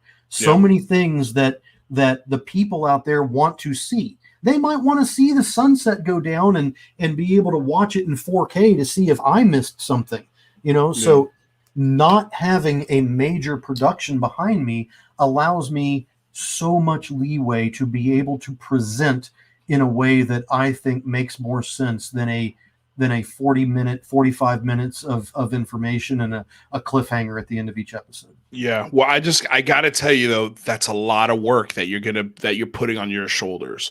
For me, I'd rather see you concentrate on whether or not the OSIRIS is working properly, making sure the software is being done properly, making sure that all of the instrumentations are working properly and cleaned, all of those things that that are time consuming, that need to be done the right way, because again, you're trying to run an investigation. All of the headaches of editing, all of the headaches of whether or not it's going to be a podcast, put all of that bullshit on them. Let them take care of it, and you focus on the science. And I think if you do that, I think everything else will work itself out, especially if you have sort of, like I said, something at the end of that contract saying, I've got final say on what gets shown and what doesn't. And if I don't like the edit, we're not doing it. I think there are ways around it. I understand what you're trying to do, but I also think that you're not realizing, because I'm looking at you and I'm like, oh my God, this guy has a kid. He's got, I'm sure, a job on some level, where you're trying to make income. And you've got this very time consuming, and I don't want to call it hobby, because hobby makes it seem insignificant, but it is, just like this show is a hobby. It's a hobby. It's something that we are incredibly passionate about, and we're going to chase no matter what anyone says. Our mind is set, and I've got a lot of respect for those passions and those kinds of people, because I am one of those kinds of people. But I also just want to say, sometimes our passions and our appetite to control those things are sometimes at our detriment. And I would love to see a film about this. I would love to see a film crew follow you and your kid. I would love that stuff. And believe it or not, I think those production companies, in most cases, they have the right ideas in mind and the ways to tell these stories. And I would just love to see all of your passion and input go into the thing that is the most important. And that's the OSIRIS. That's the project you're working. Well, I tell you what. Why don't you step up and let's draw up a deal. You can be my agent, my manager. Well, I don't know if if I like my agent is an attorney. He was a former attorney. Like these guys know how to read contracts. I could definitely put you in touch with the right people. But I think and I don't know, how far off of the table you are with these guys in this production company, but I would say I would ask you to reconsider and say, take all of that thought and all of that process off of the table and just concentrate on what you do best. And I think that's your passion. So we had, well, I tell you what, I'm yeah. stubborn, hard-headed. We all I'm are a stubborn, hard-headed guy. I think what I'm going to do, to be brutally honest, I'm going to run with the idea that I've got now. Yeah, and go for it. See how hard I fall on my face in doing it. Yeah. I've got an investigation coming up in April, and I'm taking the OSIRIS out to Arizona. There was an alleged crash that occurred in 1953 that is rarely talked about, but very, very close to the location of that crash is what I call a hot spot. Mm-hmm. And there is specific times where I am told that if I drive out there and get set up, that I will be able to see UAP in a very focused range in a very small area. And my goal is to get this Skuhub and the OSIRIS rebuilt and get out there probably around the first week of April, get set up and film, document my first investigation, which according to those in the know has a very, very high likelihood of me being able to capture evidence with all the metadata and with the telemetry of actual UAP. And when do you plan on doing that? I'm sorry, what was the time frame? Early April. Early April this year. This year, Yeah. Absolutely. Do you have any other units in that area that you also may be able to link up with? You mean Skuhub units or people? I've built a second Skuhub that I'm just waiting on the awesome. camera. So what I'm going to do is I'm going to go out there. I'm going to film the process of me and with the OSIRIS. If I catch nothing, I'm designing the second unit to be self-contained and battery operated and camouflaged. So I'm going to drop it off at the location and just let it do its thing for about a week. Mm-hmm. And then go back out and see if it's picked up anything. But so you tell me what. I'm sorry. You're in California, mm-hmm. which is not too far away from where I'm at in Vegas. If you're interested, why don't you hop over here and hop in the right seat of the OSIRIS and come out with me when I do that? I'm in, man. I would love to do this. Okay, so this is what I want to talk about this a little bit, but before we do, because I definitely am going to get into that seat one way or the other. We had a question here. Okay. A couple of questions that I just wanted to make sure I came back and got to. There was something here about a sighting that somebody had mentioned. What is it? Oh, man, people have their opinions here, of course. Give me 1 second, you guys. I just want to make sure I've got this question here. We got this question from here it is. So ask Jeremy if he had an opportunity to speak with the pilot from the New Mexico UAP cylinder encounter. Sure. That is an intriguing as hell case. To answer the question bluntly, no. I have not spoken with the pilot, and I'll tell you why. I don't speak to people. If in the course of one of my investigations, the opportunity arises to talk to somebody who is directly linked with a location that I am studying, then yes, I will talk to them and I will interview them. And I am a trained interrogator, actually based in U.S. military terms. But my goal in this is to collect verifiable, irrefutable data through sensors. And whether that's the Skuhub or the ancillary equipment that I have, everything that it generates metadata. My Geiger counter actually has a data logger on it, so I can hook it back up to the computer and rerun all the spikes and match it up with my GPS and be able to plot out highs and lows and background radiation. So everything that I do is data centric. People are not data centric. They are anecdotal evidence. Whether or not that's good or bad, I'm not here to judge, and I'm not here to try to say that people are not trustworthy. But it's not my goal. There are people that have studied and interviewed and talked to, and I mean, Project Blue Book, by and large, for itself, with Dr. Hynek, was an interview investigation. I want to be a data collection investigation. Now, like I said, if I go out, for example, in April, when I go out to this location in Arizona, if there is somebody, a landowner, who happens to have been there when this alleged crash took place, absolutely I will talk to them. Because it is location based. But for me to be able to speak with the pilot of that American Airlines flight, unless I can figure out how to get the OSIRIS at the same altitude and that aircraft was when he saw that, for me, that's not an investigation that I would take on. That is something for NARCAP or for SCU or for another group that has a different take on how they run their investigations. Okay, that's fair. I hope that answered your question, Nick. We do have another question here from Andrew Hall. Hypothetical question, of course. What if Jeremy's Skuhub unit was intentionally disabled by a UAP that didn't want to be detected? That's actually a great question, just because of all of the stories we've heard of these, if we want to call them craft or entities, have been able to mess with radar systems. Very, very, very expensive and very sophisticated radar systems, and they've been able to shut off nuclear weapons. I mean, all sorts of things have been put on the table as far as electronic disruption. So, are you afraid of that? Is that something you're concerned about? Well, I'm not afraid of it. I don't wear a pacemaker, so I don't think if they do anything off. Well, I guess afraid is the wrong word. Yeah. I mean, the Iraq War. You've been in the Iraq War. There's not a lot of things that scare you. So yeah. I'm taking as many precautions as I can with the budget that I have.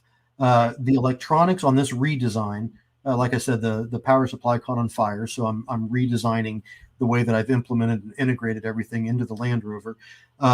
But I'm taking as many precautions as I can and encasing the electronics inside of Faraday cages with very specific routing for the cabling and things like that to try to mitigate as much of this as possible. But let's be honest, if they have the ability to shut down a nuclear weapons silo, my little Faraday cage that I built from stuff from Home Depot ain't going to cause anything to help. So let me ask you this: if let's say you were out on an investigation and you did come across something wild and it did completely fry all of your electronics, would it be something that where you would say to yourself, you know what, I'm done, I'm done with this shit, or would you tow the Land Rover back home and buy a new unit and rehook it up and try again?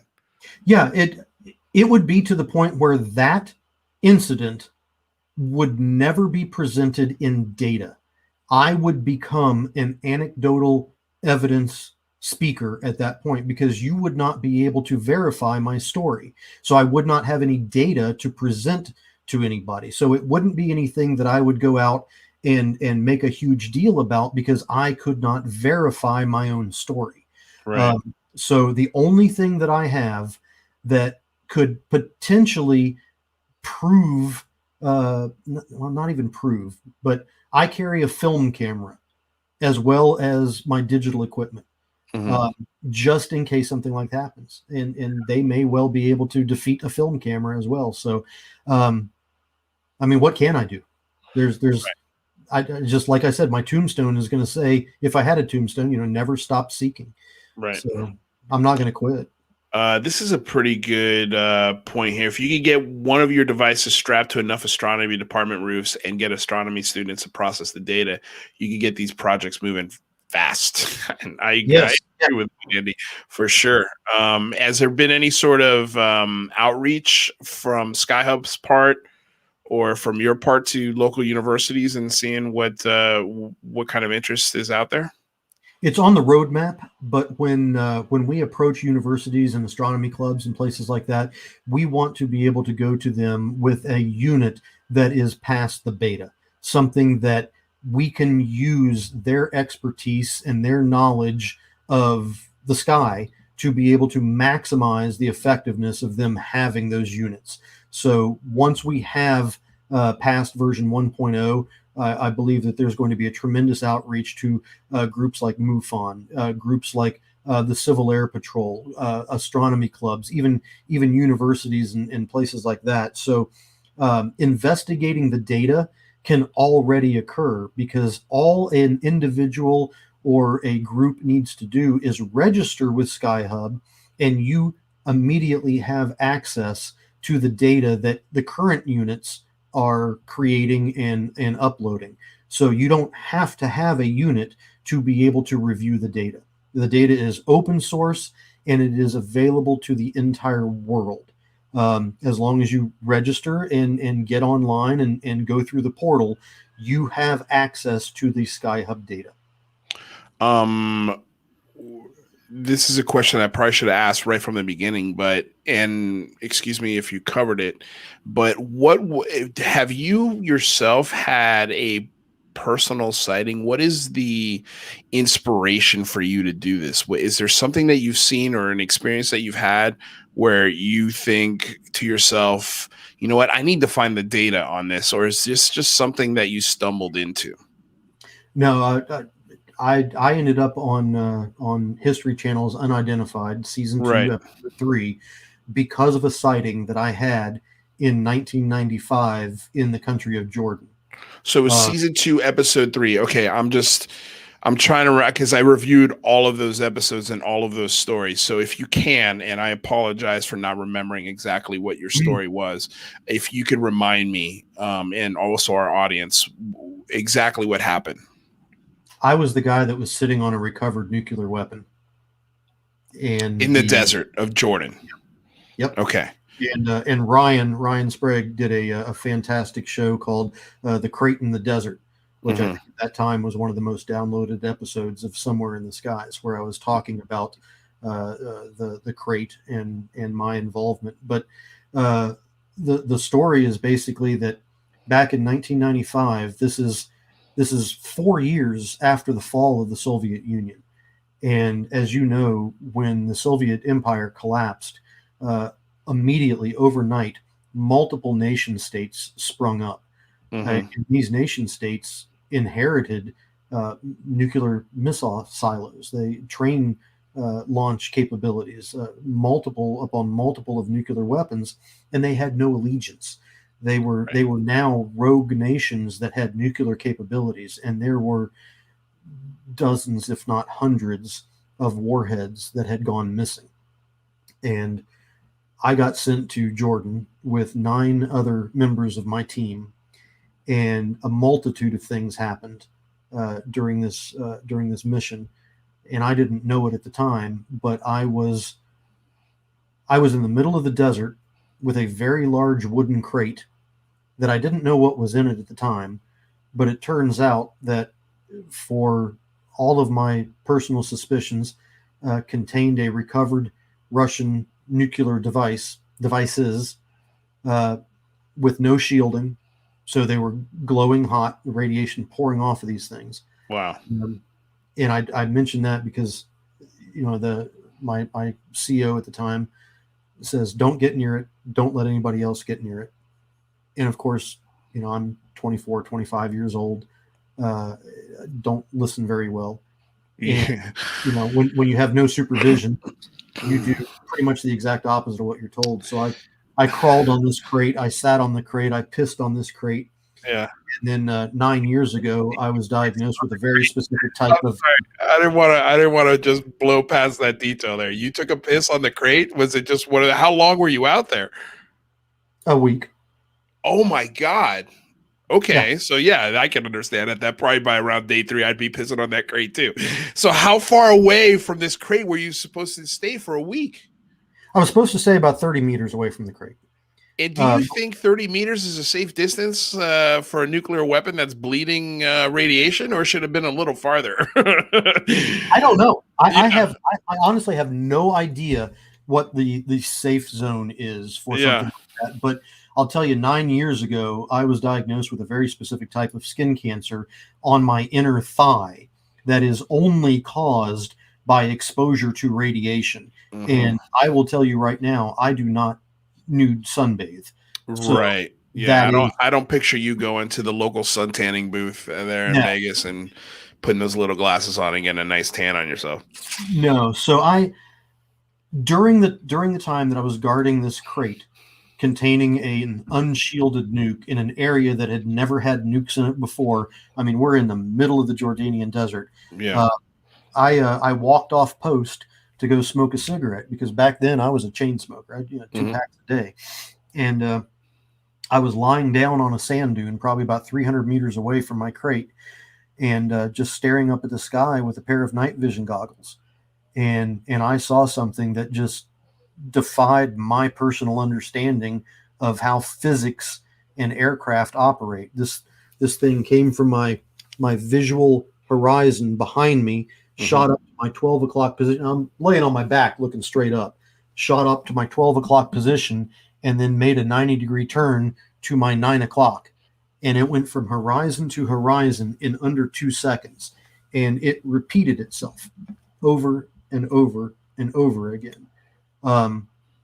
And it wasn't until I was being interviewed by Lou, and Lou asked me, he said, do you believe that this was one craft repeating the pattern, or if it was multiple craft following the same pattern?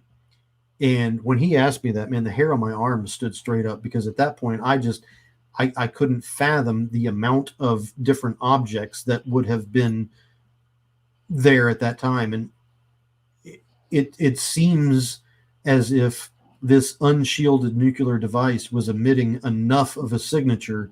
And you know that UAP seem to be attracted to nuclear material or nuclear weapons or nuclear powered aircraft carrier. And now there's this nuke in the middle of the desert without its shielding.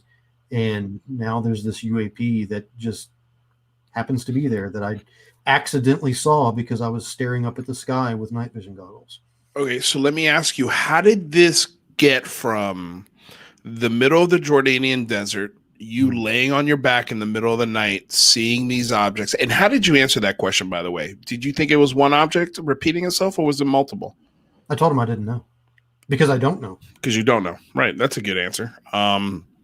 So how did that get from laying on your back, seeing this thing, to the desk of Lou Elizondo? So I got divorced in 2017, remarried happily, wonderful woman. Thank God she's an angel. But after my divorce in 2017, I was in a horrible state of depression, just straight up. I didn't like myself very much. And my daughter was with her mother at the time. I think this was about 3 o'clock in the morning. And I was just basically having a pity party for myself, sitting on the sofa, watching Ancient Aliens and stupid crap on the History Channel. And this TV show comes on. It was season 1 of Unidentified. And I don't remember which episode it was that I watched, but it was enough of a correlative to my experience that it's just like all these memories for the past 25 years just flooded back into my head. And I got up and I went to my computer and I got on Reddit. And I went to, I think it was one of the veterans forums. And my idea was to write about my experience, because what I haven't told you is there was somebody else with me when I was smoking my cigarette that witnessed this with me. But because of the nature of this deployment, this was a person not from my unit. I don't know who they were. I don't remember their name. I have no idea how to contact them. But I went on Reddit and I wrote this article in a veterans forum asking for help in trying to identify who this person was, because I wanted to hear the experience from them to validate my memory of the event. And the guys on Reddit are tremendous detectives. They can find anybody or anything, but apparently not this guy. So they told me to pop over to the UFO forums, and I had never been on a subreddit for UFOs. So I basically copied and pasted the same story that I had written on the veterans forums into, I think it was our UFO or our UFOs. I can't remember which one. Hell, it could have been our aliens. I don't remember. And the consensus from the group was, they kept asking me information, details, expansions, and things like that on the story. And they told me to go back and rewatch the TV show Unidentified, because at the end of the show, if you pause it, there's an email address where they're asking for story submissions. And remember, this was season 1. So I basically cut and pasted the story that I had put on Reddit into an email and sent it to that address. And I'd say 6 or 8 weeks went by and nothing happened. Yeah. Okay, whatever. And the next thing I know, Jessica Phillips, which was a producer for A&E Networks, called me up and said, "Hey, Mr. McGowan, we really like your story.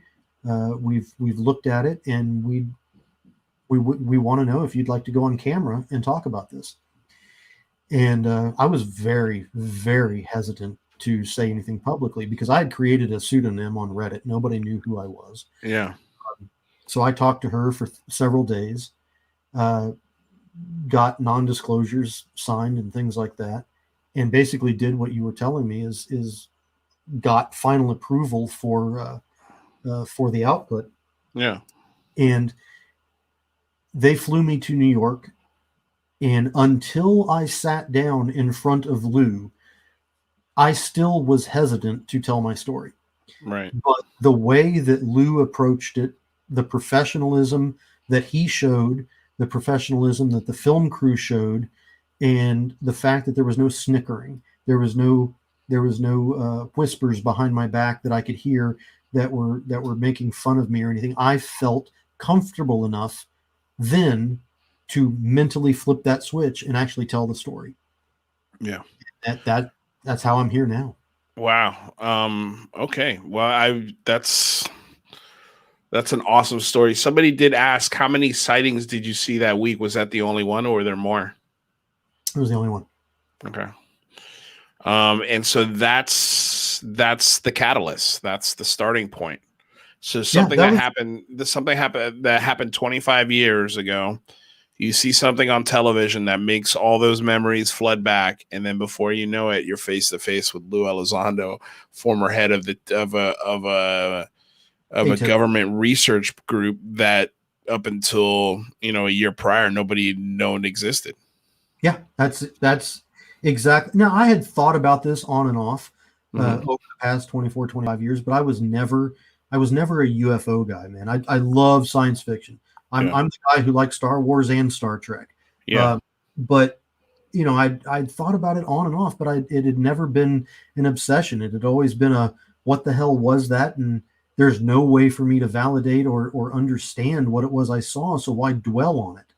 But now I have access to equipment that can help me potentially identify that or similar that's and give me an edge and give me an ability to find out what the hell it was I saw 25 years ago.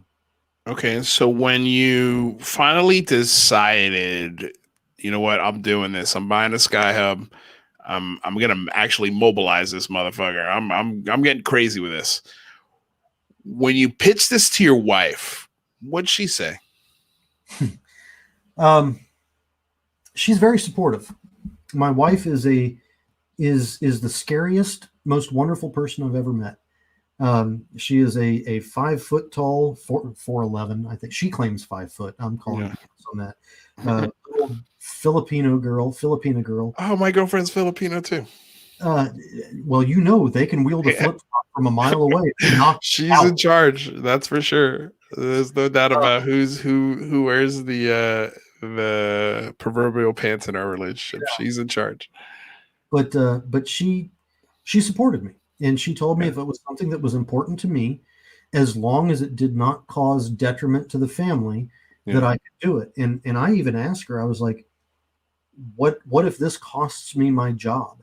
What if going after and producing this film back before I'd pulled out from the film project? I said, what if this prevents me from doing my 9 to 5? And she says, I'll give you 1 year. You can do this for 1 year. And if you don't find any answers in that 1 year, get your ass back to work. Yeah.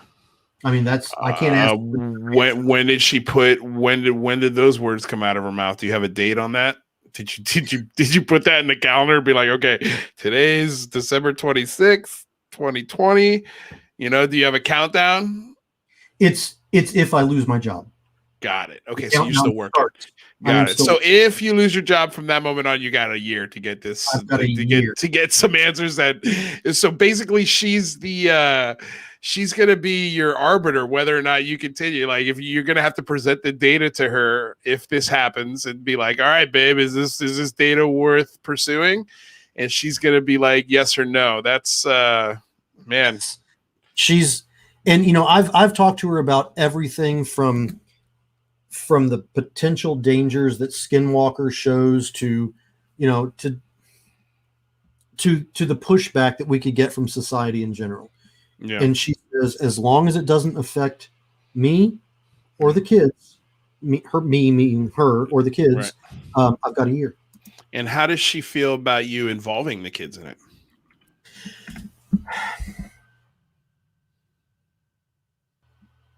Resistant but supportive, as long as it's done in a way that doesn't cause them nightmares. Okay. And I think that what I'm doing with my daughter, I mean, my daughter is growing up with, she's watching Descendants, she's watching Harry Potter, she's not isolated from the idea of aliens and magic and things like that. So as long as I'm doing this in a way that doesn't crash her understanding of the world, then I'm allowed to go forward. Okay. Is this something where your daughter was like, please, Mom, can I do this? Or did you have to sort of tell her what you were doing and then pique her interest in a different way? We'd be like, hey, if you come along, we maybe get a Happy Meal when we're done. Or is it something where you didn't have to bribe her? She was just like, yeah, this sounds awesome. Let's do it.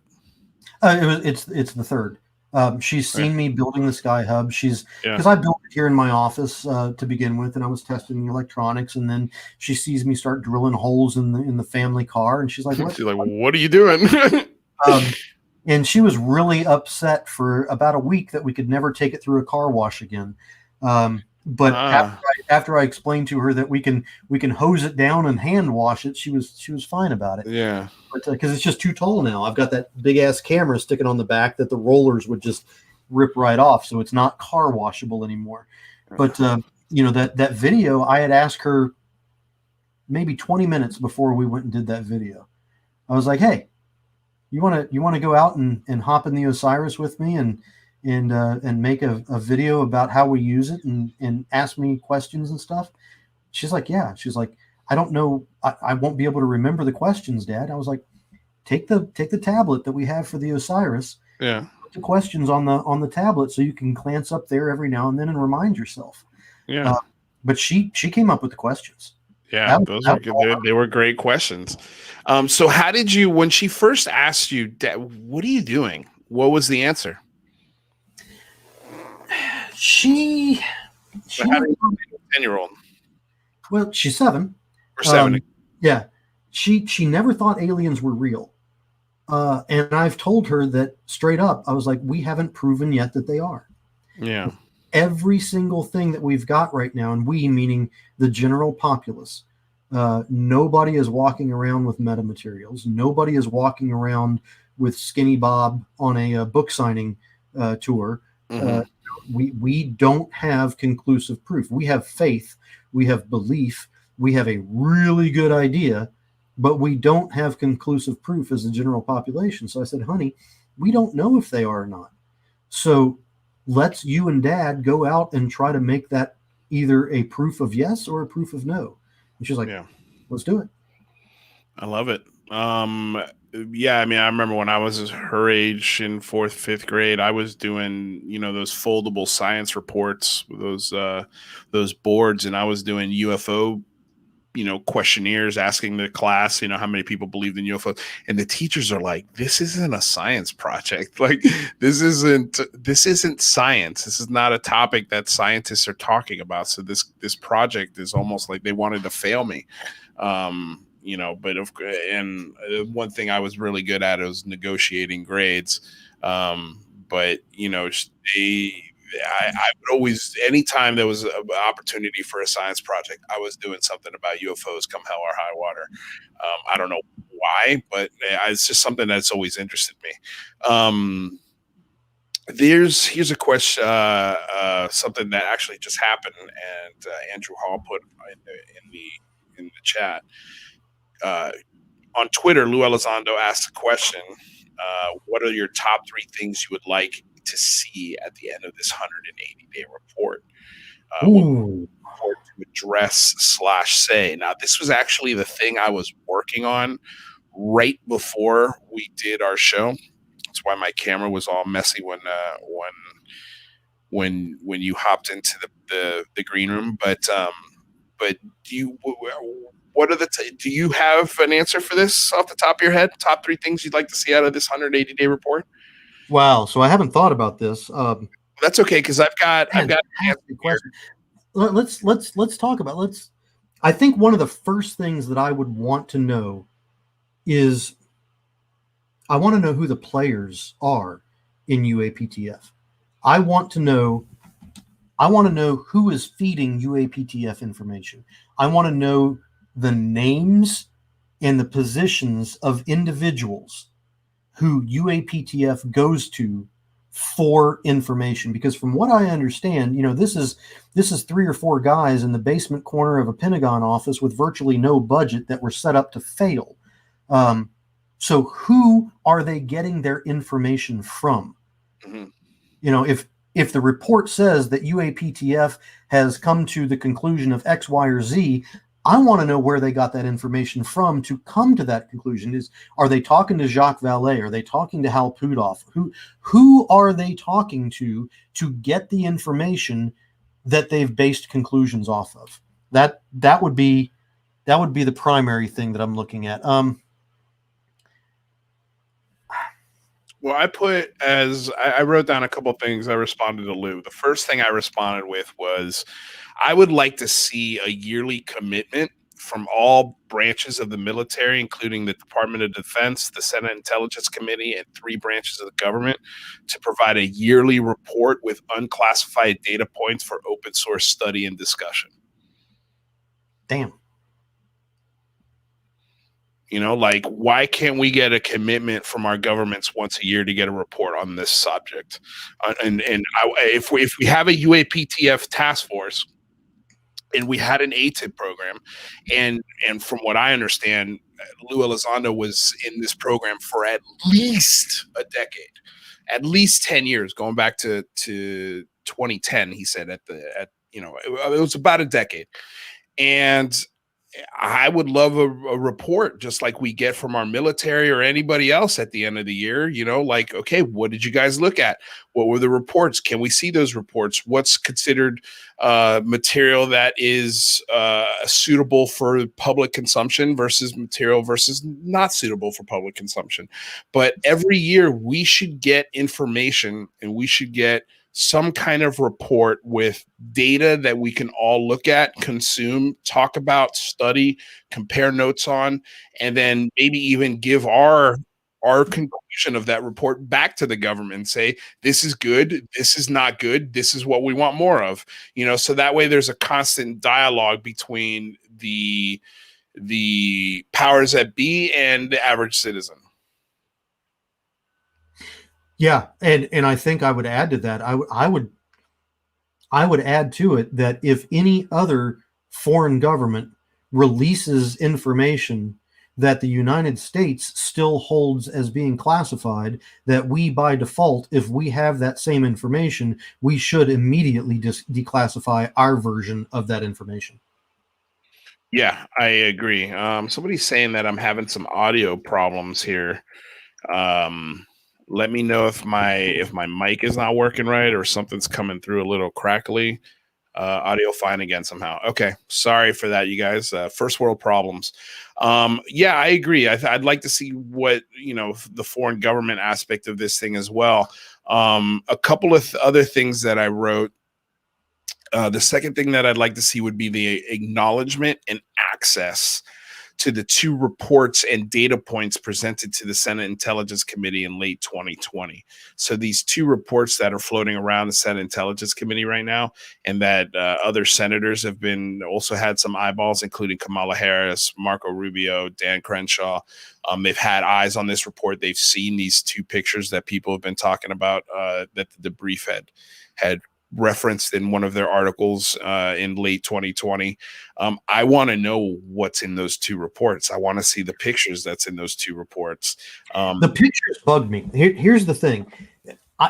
There should be some kind of moratorium on the ability for the U.S. government to maintain a classification when the understanding of the existence of something becomes so tangible. Everybody knows that we have more video. Everybody knows that there is a picture of a black triangle coming out of the water that the debrief has even talked about, that their photograph that they released was not the one that they're talking about. We know this exists. Yes. Everybody knows. Release the damn picture. Yeah. We know it's there. Hiding it is not doing anybody any favors. Right. If me, a guy who is nobody, knows that a picture of a black triangle coming out of the water exists, yeah, then it does nobody any good to maintain classification on that photo. I agree. But also, and here's another thing to keep in mind, that photo is probably the worst data point out of all the data that you could collect from that particular case. I want to see the radar tracking points. I want to hear the cockpit recordings. I want to hear, I want to see all the other stuff that I can't see with my eyeball, but read in black and white, and see what are the observables. Yeah, this is the same as the metadata that I'm trying to collect with all these other disparate different types of sensors to put with the video. Video doesn't mean jack. Yes. We need to understand, bouncing off of ADSB, looking at the sensor log or the radar return logs, looking at time, elevation, temperature, humidity, distance, altitude, horizon, azimuth. We need to look at all of this information to be able to giving me a picture of something hovering at an unknown altitude in an unknown location on an unknown day doesn't do me any favors. It doesn't do anybody nothing. A fuzzy picture of an orb somewhere above a tree line doesn't do me any favors. Give me the rest of the data. That's what I'm after. I'm with you. The third thing, just to sort of answer this question that I came up with anyway, was the acknowledgement and access to reports and investigations under the ATIP and UAPTF programs from 2000 to present day. Brilliant. You know what I would add to that? I would say that one of the things that I would love UAPTF to have to provide is a little bit of backstory. Is one of the reasons that the United States government uses civilian contractors to conduct research on UAP, such as Bigelow Aerospace. No offense to Bigelow, he's doing what he can, but private industry is not subject to FOIA. Right. So I would love to see, and this isn't necessarily for UAPTF, but it's for Congress in general, is I would love to see a rider attached to FOIA that says that if a private contractor is doing the business, receiving money for doing research or development for the United States government, that they are as beholden to FOIA as any federal agency is. That's a fantastic point. Fantastic point. If you're taking public dollars to do research and development, you should be subject to FOIA requests, especially if that research and development has to do with, really anything. It doesn't matter what the hell the research has, but especially for UAPs. That's a fantastic suggestion. I only had 3, so please write Lou Elizondo and put that one in there for me because I think that's a really, really good one. So thanks for bringing that up, Andrew, because I think this is I don't know, I'm only speculating here, but I think the reason Lou is asking this question is because they're starting to draw up maybe some of the points that we want to hit when it comes to April 26th and the big phone home, which is our multilateral effort to get not only UK fans and podcasters and YouTubers, but podcasters, YouTubers, and content creators here in the United States to all coordinate on the same day, follow a script that is hopefully will be penned, a script with bullet points, hopefully penned by Lou Elizondo and Chris Mellon. So that way they are razor sharp, our requests, and they cut exactly to the target that we're looking to hit. I think it's incredibly important that these two gentlemen have a very heavy say in what these requests are going to be. I put in these requests, but I honestly would not care if they ignored all of them and they came out with a list of things that we should be. I'm gonna rely on Christopher Mellon and Lou Elizondo to tell us what is the best course of action, what is the proper verbiage that we should be using when calling into Congress and writing letters and sending emails. So I have a feeling that is one of the reasons why he sent out this tweet. It's pure speculation. I have not confirmed that whatsoever. But Lou Elizondo is on board with the big phone home. He's committed publicly to it. So I'm hoping that this question that he's put out has to do with that. I really, really am. There was, speaking of Twitter, I just have to ask now, was the big news that you were sort of hinting at before you came on the show, was it this sort of separation from this OSIRIS film project, or do you got something else up your sleeve here that you want to talk about? Well, first off, I hope that Jake and Justin and Dustin and Sean and Lou and whoever runs distribution for this untitled UAP project, I hope they have fantastic success. I wish them the absolute best. It's just not right for me. That's all there is to it. I don't disparage them in any way, shape, or form. I think that what they're going to do is, look, we need to educate the masses about the idea of disclosure. We need to be able to teach people a base layer of education, and we need to be able to reach as many people as we possibly can about the idea that we may not be alone. And if they can accomplish that through the use of major distribution, fantastic. I want to be able to do my part in the way that I think speaks to the demographic that I want to target, which is the long form release, more focused on science and data. I'm not an entertaining dude. So if you can tolerate watching me on screen for anywhere between an hour to 3 hours as I run an investigation, you're there for the data. You're not there for a pretty face. And that's the way that I want to push it. But the bombshells that I have were not about the film. One is basically, one of the smaller ones is what I was talking about, that we've identified a potential hotspot in Arizona that we're going to take the OSIRIS to. Hopefully you're going to be in the right seat as we drive out there and run an investigation. The bigger news is I have been trying to work with Brandon Flugel and Thomas Winterden and Eric Bard to get me access onto Skinwalker Ranch. I have been working this for almost a year in various discussions. I have hit a brick wall. It seems like they're and Brandon, if you're listening to this, please feel free to reach out and correct me if I am wrong, but it seems like there is an issue with the fact that the data that I generate through a Skuhub unit is publicly accessible.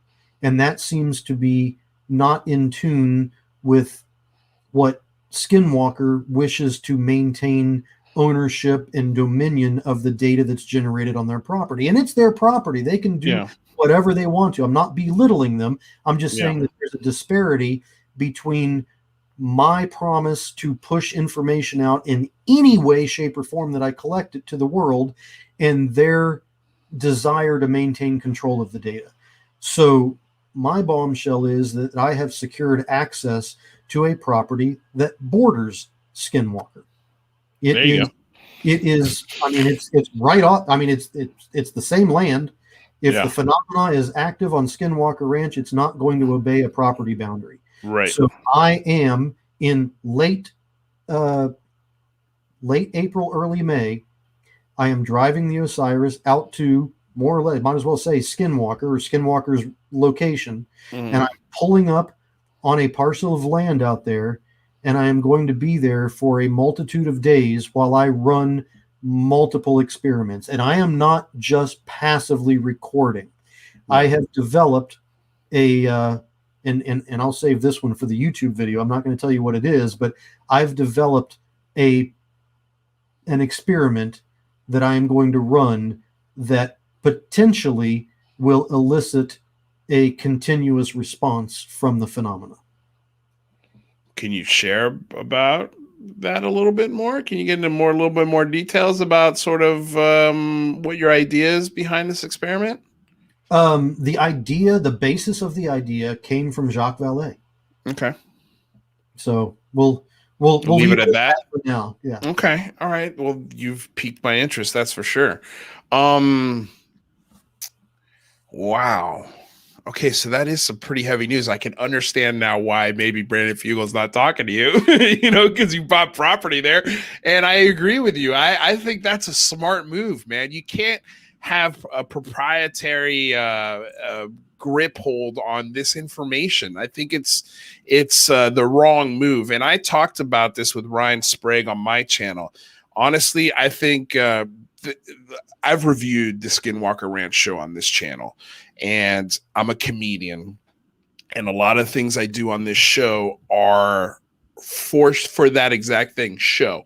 I have fun with this topic, and to me, that was one of the silliest shows I've ever seen on the History Channel, and I had a blast covering it. And I think there are a lot of things that they can do to up the seriousness of this show. I always point to, my favorite show on the History Channel, the Curse of Oak Island. I think if that show followed more of a Curse of Oak Island type of approach, that it would be, to me, more palatable.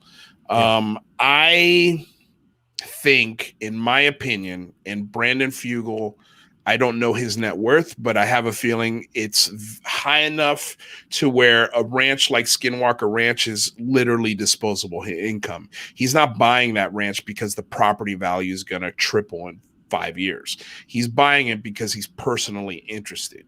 Yeah. In my opinion, if you want to really, really, really get down to the bottom of what's at Skinwalker Ranch, you need to donate that land back to the tribes that originally owned that land and come to an agreement with the tribes that says, hey, we're going to donate Skinwalker Ranch back to you guys, but we also want the permission and your blessing to study this ranch in whatever way we want. Anytime you dig, there'll be priests and there'll be local Native Americans that can do whatever seance or prayers that you guys want to do before you dig or you do any scientific experiments. I think it also at the same time does a lot of healing on a lot of different levels. It heals not only the relationship between the local communities and tribal leaders and the people that own that ranch. You open it up, you let them do whatever they want on there. It's their land. It is much as your land, it is mine. And then whatever data. And I also think you should open up the ranch to people like you. Okay, scientists, people who have experiments, who want to try things. So that way they can be like, okay, you know what, Jeremy, from February 21st to February 28th, you get to bring your truck, the OSIRIS, do whatever you want to do. Just these are the people you have to check with, whatever the little details are when you get there. And you got a week, go for it. Whatever data you find, we'd love for you to share it with us. And we're going to open source it as well. So that way other people can look at the data and see what kind of conclusions we could come to together.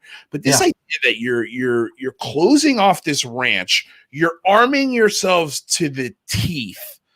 Why? I have no idea. Why does Post Malone have access to the ranch and I don't?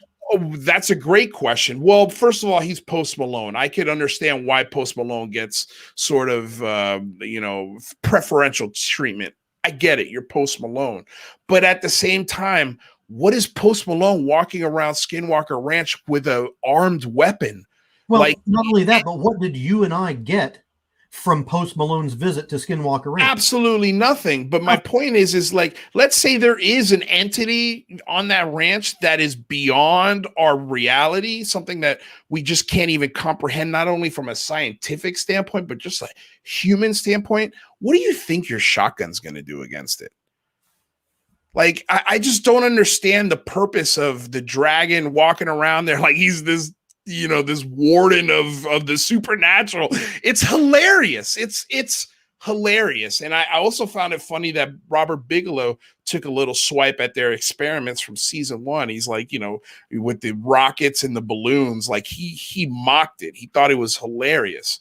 And I agree, man. Like, and not to say, honestly, that episode where they were shooting rockets and things were showing up in the sky and they were getting all sorts of different readings. I was like, this is the best episode yet, because you've got actual science and some readings, but they never went back to the data. They never shared the data. They never took, it's just this TV show. It's a TV show. And I'll make a promise. I'll make a promise right now. Yeah. When I go out to the proximal property close to, or the one that touches Skinwalker, when I go out there and when I run my experiments, I'm going to run control and test.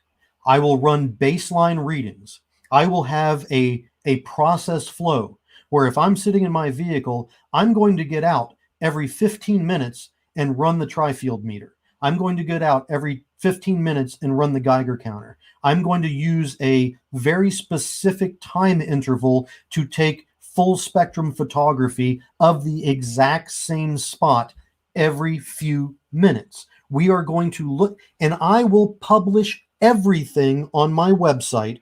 Nothing will be closed off. If there is a picture that is out of focus, it will be on my website. I am not going to hold anything back. You and anybody else in the world who has internet access can go to the website and look at what I've captured. The caveat being that any information that Skuhub captures, you will have to abide by their end user licensing agreement, register with Skuhub, and gain access to the data that way. Mm-hmm. But that means that you can also verify that if my data that I collect with my tri-fields and Geiger counters and ancillary sensor systems back up what the data collected by Skuhub is, and I cannot manipulate the data on Skuhub, then we have two platforms that are in agreement with each other, that see the same thing at the same time with the same GPS locations, and we have confirmation of an event. Yeah, that sounds awesome. I'm looking forward to it. I'm looking forward to see what the data is going to look like. I'm looking forward to seeing people analyze that data, because I'm not that guy. But I love watching the internet go to work on data, because I think it does actually a pretty damn good job, especially when it comes to stuff like this.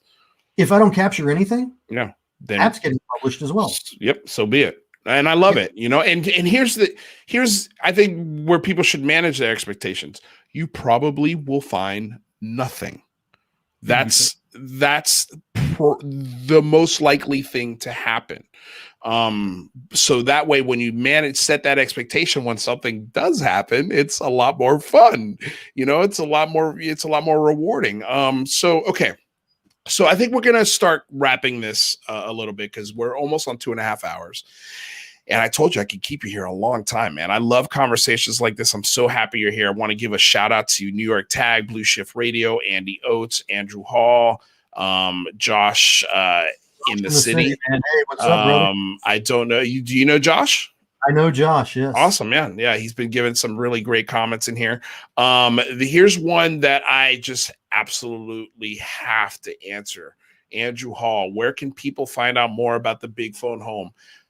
You're looking at it. You're on the channel. This is the channel to find out about more information about the Big Phone Home. I just put out a video today explaining exactly what the Big Phone Home is going to be. So please check that out. It was actually specially made for Jeremy Corbell because he was interested in getting information on this event. But essentially, long story short, I'm going to be doing a 12-hour live stream from this channel. I'm going to be calling all day to Congress and to local and not local representatives and reading off this script and inviting people like Jeremy and people like, Ryan from Post Disclosure World, Alejandro Rojas, Lou Elizondo, Sean Cahill. All of these people will be coming on the show during this live stream. Hopefully I can get you to make a phone call to your local representative, or if that's not your thing, we can have you mail a letter or do emails, whatever makes you most comfortable. Of course, I will also encourage you to make some content for April 26th that you can release on your channel as well. So it's a multilateral effort. Everyone can get involved. If you have a very imaginative way that you think you can add content to this effort, then go for it. Just the only thing I ask is that you hashtag the Big Phone Home in every tweet that you send about the UFO or UAP topic. And I also ask that if you have the room, add the hashtag and UAP secrecy, because that is for our brothers over in the UK. They're also going to be calling Parliament on the same day. So this is, again, a two-country effort. Everyone is invited. All views are welcome. All channels are welcome. All personalities are welcome. This is not a closed source thing. I'm not asking you for Patreon money. I'm not asking you for any sort of money. All I'm asking you to do is maybe follow my channel. If you want more information, hit that subscribe button, hit the bell. So when we have live streams with wonderful people like this and awesome discussions with people like Jeremy McGowan or Lou Elizondo or whoever is coming up on the show, which by the way, we just secured today Andy McGrillen from That UFO Podcast is going to be on. Andy is a great guy. He's going to be on. Let me look at the date here real quick. Next month, March 10th. We're looking at noon, March 10th, Andy McGrillen, That UFO Podcast. So ring that bell, because we've got a lot of content. We've got a lot more information. We've got a website coming for the Big Phone Home. If you're looking for something clickable, check out in the comment section down below. We have a Facebook page. You can request to join the Big Phone Home Facebook page, where we release news and information about the Big Phone Home. That is all run and managed by Strafe. Why am I forgetting Strafe? Strafe Wilson. I don't know why I'm forgetting his last name, but this guy has just been an absolute gem when it comes to helping me with this effort. Man, just things that I'm not even asking him to do, he just does on his own. I love him. I cannot wait to meet this guy one day. But yeah, so all of the clickable links are there. I'm glad you asked this question, Andrew, because this is going to be, I think, again, managing expectations. But if we can get 1,000 people to call into Congress, I think that'll move some stuff. That'll make some people pay attention. And this is not going to be a one-time thing. We're going to do this every year, and every year it's going to get bigger, better organized. It's going to get better. We're getting more names. But this year, it's all about inclusivity. I want everybody to be part of this and join us in this effort. So with that said, if we have any questions in the chat, if there's anything you want to talk about while we're getting these questions thrown our way, I will also, what I'm going to do is include the link for the StreamYard for you guys. So if you want to call into the show and talk to us face to face, you're more than welcome to do that. I'm sure there are not a lot of UFO UAP channels that invite their guests to be part of the show, but I invite you guys, if you want to come in, please come in. We do have some policies, some rules. Don't be naked, number one. And number two, Please be connected to a Wi-Fi signal. You'll just come through way better that way. And number 3, turn down whatever device you're listening on, because we don't want any feedback. Other than that, phone lines are open. If that's what you want to call them, we'll call them StreamYard lines, because that's what they are. StreamYard is open. So if you want to jump in here, ask a question, please don't be afraid. Don't be shy. Go for it. If you're too shy, I totally understand. You can just put your question in the chat. But before we start wrapping things up here, Jeremy, what would be, I guess this would be my one of my last questions. What's the result, the ideal result that you would want to get out of this project? What would make you go, oh, finally, this was worth it. All of this time, all of this effort, putting holes in my truck, explaining to my daughter what I'm doing, putting this awkwardness on the relationship with my wife. Like, what is the data that it would have to pop in front of you for you to be like, yeah, this is awesome. This was worth it. I'm so happy I did this. Damn. Yeah. I don't know if that question even has an answer, because I think you have to define the environment that we live in before you can understand the correct questions to answer. And right now, humanity is struggling with what our reality actually is. Are we in a simulation? Are we in a construct? Are we in a parallel universe? Are we in a multiverse? Are we dealing with interdimensional? I think the best answer would be, can we use the data that I and others collect to be able to define what our reality is and what UAP are? Yeah. Okay. Well, and by the way, we've got our first person in the StreamYard here. Andrew, we'll get to you in a second. Thanks for joining us. Okay. So do you have in your imagination, maybe let's say you went to the Utah Basin, right? And you were able to get a pattern to repeat. And then you said to yourself, okay, this is interesting. You would probably share that information, but before you shared that information, would you maybe come back to the same spot and see if you could repeat the process before sharing it? Or would you immediately be open with it? And I'm not a scientist. Yeah. I am not a classically trained scientist. Right. So my promise is to show you what I see. I'm not broadcasting to the world what my conclusions are. I'm broadcasting to the world what my data is. It's not my job to interpret it. It's my job to display it. So Perfect. I don't want to hold it. Yeah. No, I love it. There's a lot of folks in this field that I feel like would not have answered it like that. Like, to say, yeah, I'm not a scientist. I don't know, I feel like this topic would be better served with the phrase, I don't know. I just don't know. So with that said, let's bring in Andrew. Let's add him to the stream here. Andrew, thank you so much for watching. Thank you so much for getting weird with us here on the Unidentified Celebrity Review. By the way, you are officially, I think, the third person that's ever called in like this. So congratulations. Third place is bronze. So there you go. Happy to be here. So what do you got for us, my friend? Okay, well, I have a podcast too, and Jeremy and Sean were on my podcast not long ago. Please do me a favor. What is your podcast? Share it with the folks out there. Oh, yeah, Dead Hand Radio. Okay, so you're Dead Hand Radio. That's the logo right there. Love it. Dead Hand Radio. Well, dude, as soon as this is the guy that got me building. I'm going to subscribe to your channel. I'm going to follow you on all your stuff. Forgive me for not knowing who you are. And I don't know if you know this about me, but I just started this channel about a year ago, and I had no clue about UFO Twitter up until about a month and a half ago, when I started sort of diving into Twitter because I heard on someone's podcast that UFO Twitter is very active. And then boom, here I am, 3 months later, and I have not been able to stop with consuming content. So you're next, my friend. And if I like your content, which I have a feeling I will, I'd love for you to come back on the show and let's do an interview with you. But okay, Blue Shift Radio, what do you got? Or excuse me, Dead Hand Radio. Dead Hand Radio. Yeah, I got so when Jeremy was on the last episode, or not the last episode, but the last time he was on, he's been on multiple times.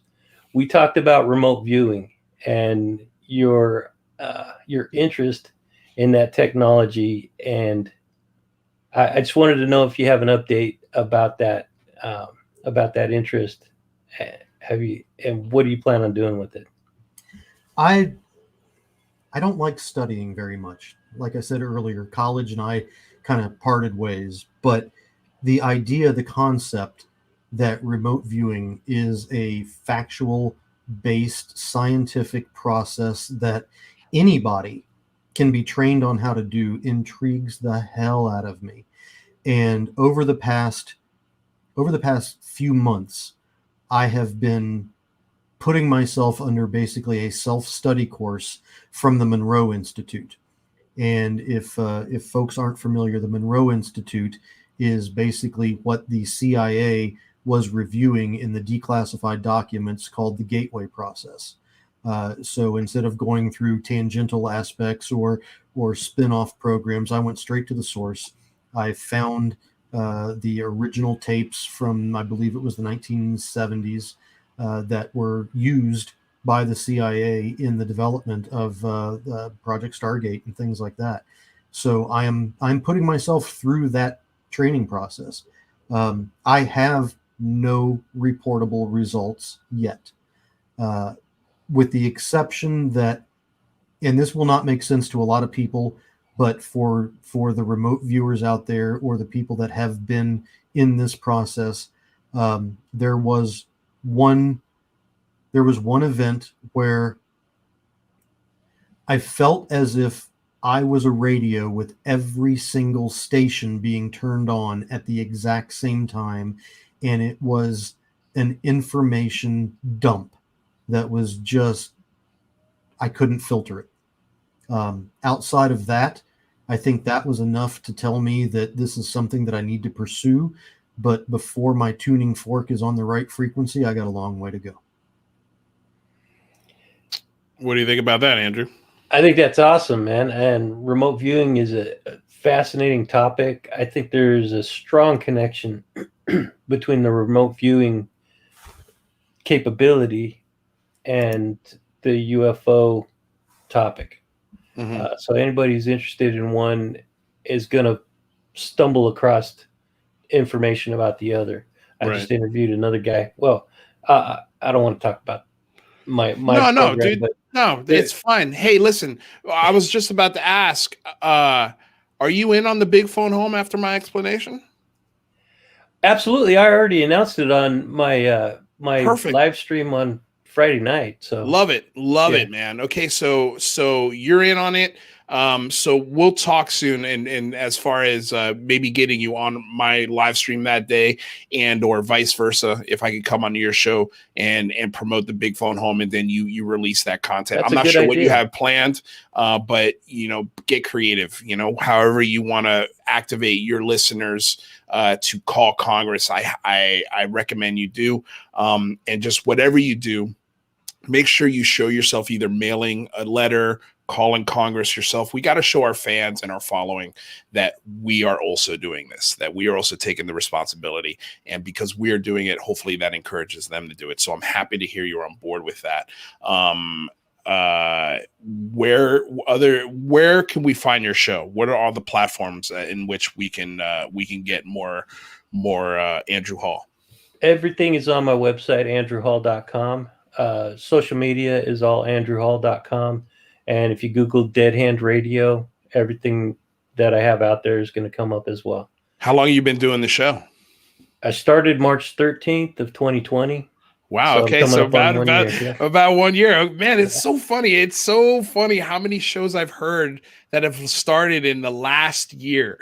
And it's just, it's all of that free time, I'm assuming, That's everybody was like, I think, I took the opportunity. I don't know how you felt before you started the channel, but I'm an actor out here in LA. So the insecurities of telling my agent, my manager, my friends, my colleagues that, I'm going to start a YouTube channel and I'm going to talk about UFOs. And they all looked at me like I had 7 fucking heads. Like I was just an absolute nutball.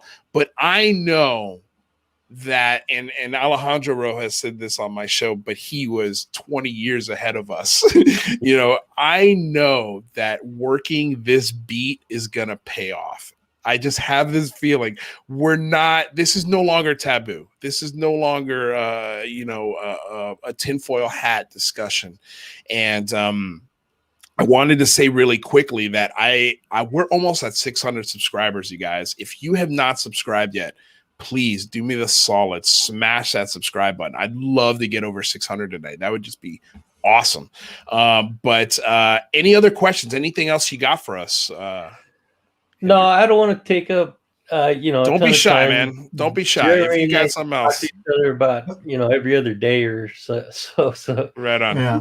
So Lewis, when you jump into the right seat of Osiris, Andrew's going to be in the back seat holding some microphones. I've already promised him access to the investigations that I run, so he'll be there right along with us. I love it, but full disclosure, the only thing that would make me a little trepid about getting in a car with a bunch of dudes for a couple of days is that I snore like a Mack truck, like as if I'm telling you, it's bad. I've got a mask I got to wear at night so my girlfriend can fall asleep next to me. So if there's somehow a way where I don't feel awkward sleeping around you guys, because I'm going to be worried that you can't sleep around a bear. We'll put you on the roof rack. Perfect. I'll sleep on the roof rack. That's just as long as there's somewhere where I don't. Because I've been in those situations where I've had to share a hotel room with somebody and they wake up the next morning and they're just looking at me as if they could kill me.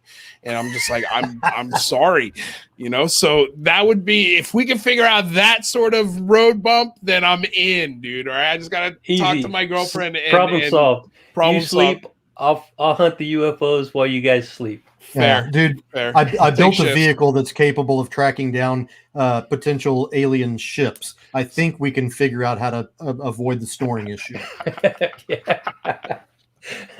Excellent. Well, Andrew, thank you so much, man, for coming aboard, getting weird with me here on the Unidentified Celebrity Review. I can't wait to talk to you in the near future, my friend. Definitely. Thanks for having me on, man. Yeah, dude. A pleasure was mine. All right, so cool. Let's see here. We got a couple more comments here. Let's see, what does this one say? I would be extremely skeptical if the RV stuff. I recommended watching Mirageman and learning more about CIA mind control programs. Yeah, so what is that there's in a relation process to? Out there that the remote viewing RV was basically there's a bifurcated thought process. So there's part of the population that thinks that remote viewing is absolutely real and has been done, and there's people like Hal Puthoff and Paul H. Smith and others who claim to be able to do it. And then there's another segment of this group who believes that remote viewing was nothing more than a paperwork game between the United States and the Soviets, that we would create these false documents and lock them away in archives, knowing that a spy somewhere would leak them and the Kremlin would get a hold of a document saying, holy crap, the United States is studying telekinesis and remote viewing. What is this? And is the United States full of a bunch of psychics? And it was, to them, it was nothing more than disinformation being perpetrated by one government against another.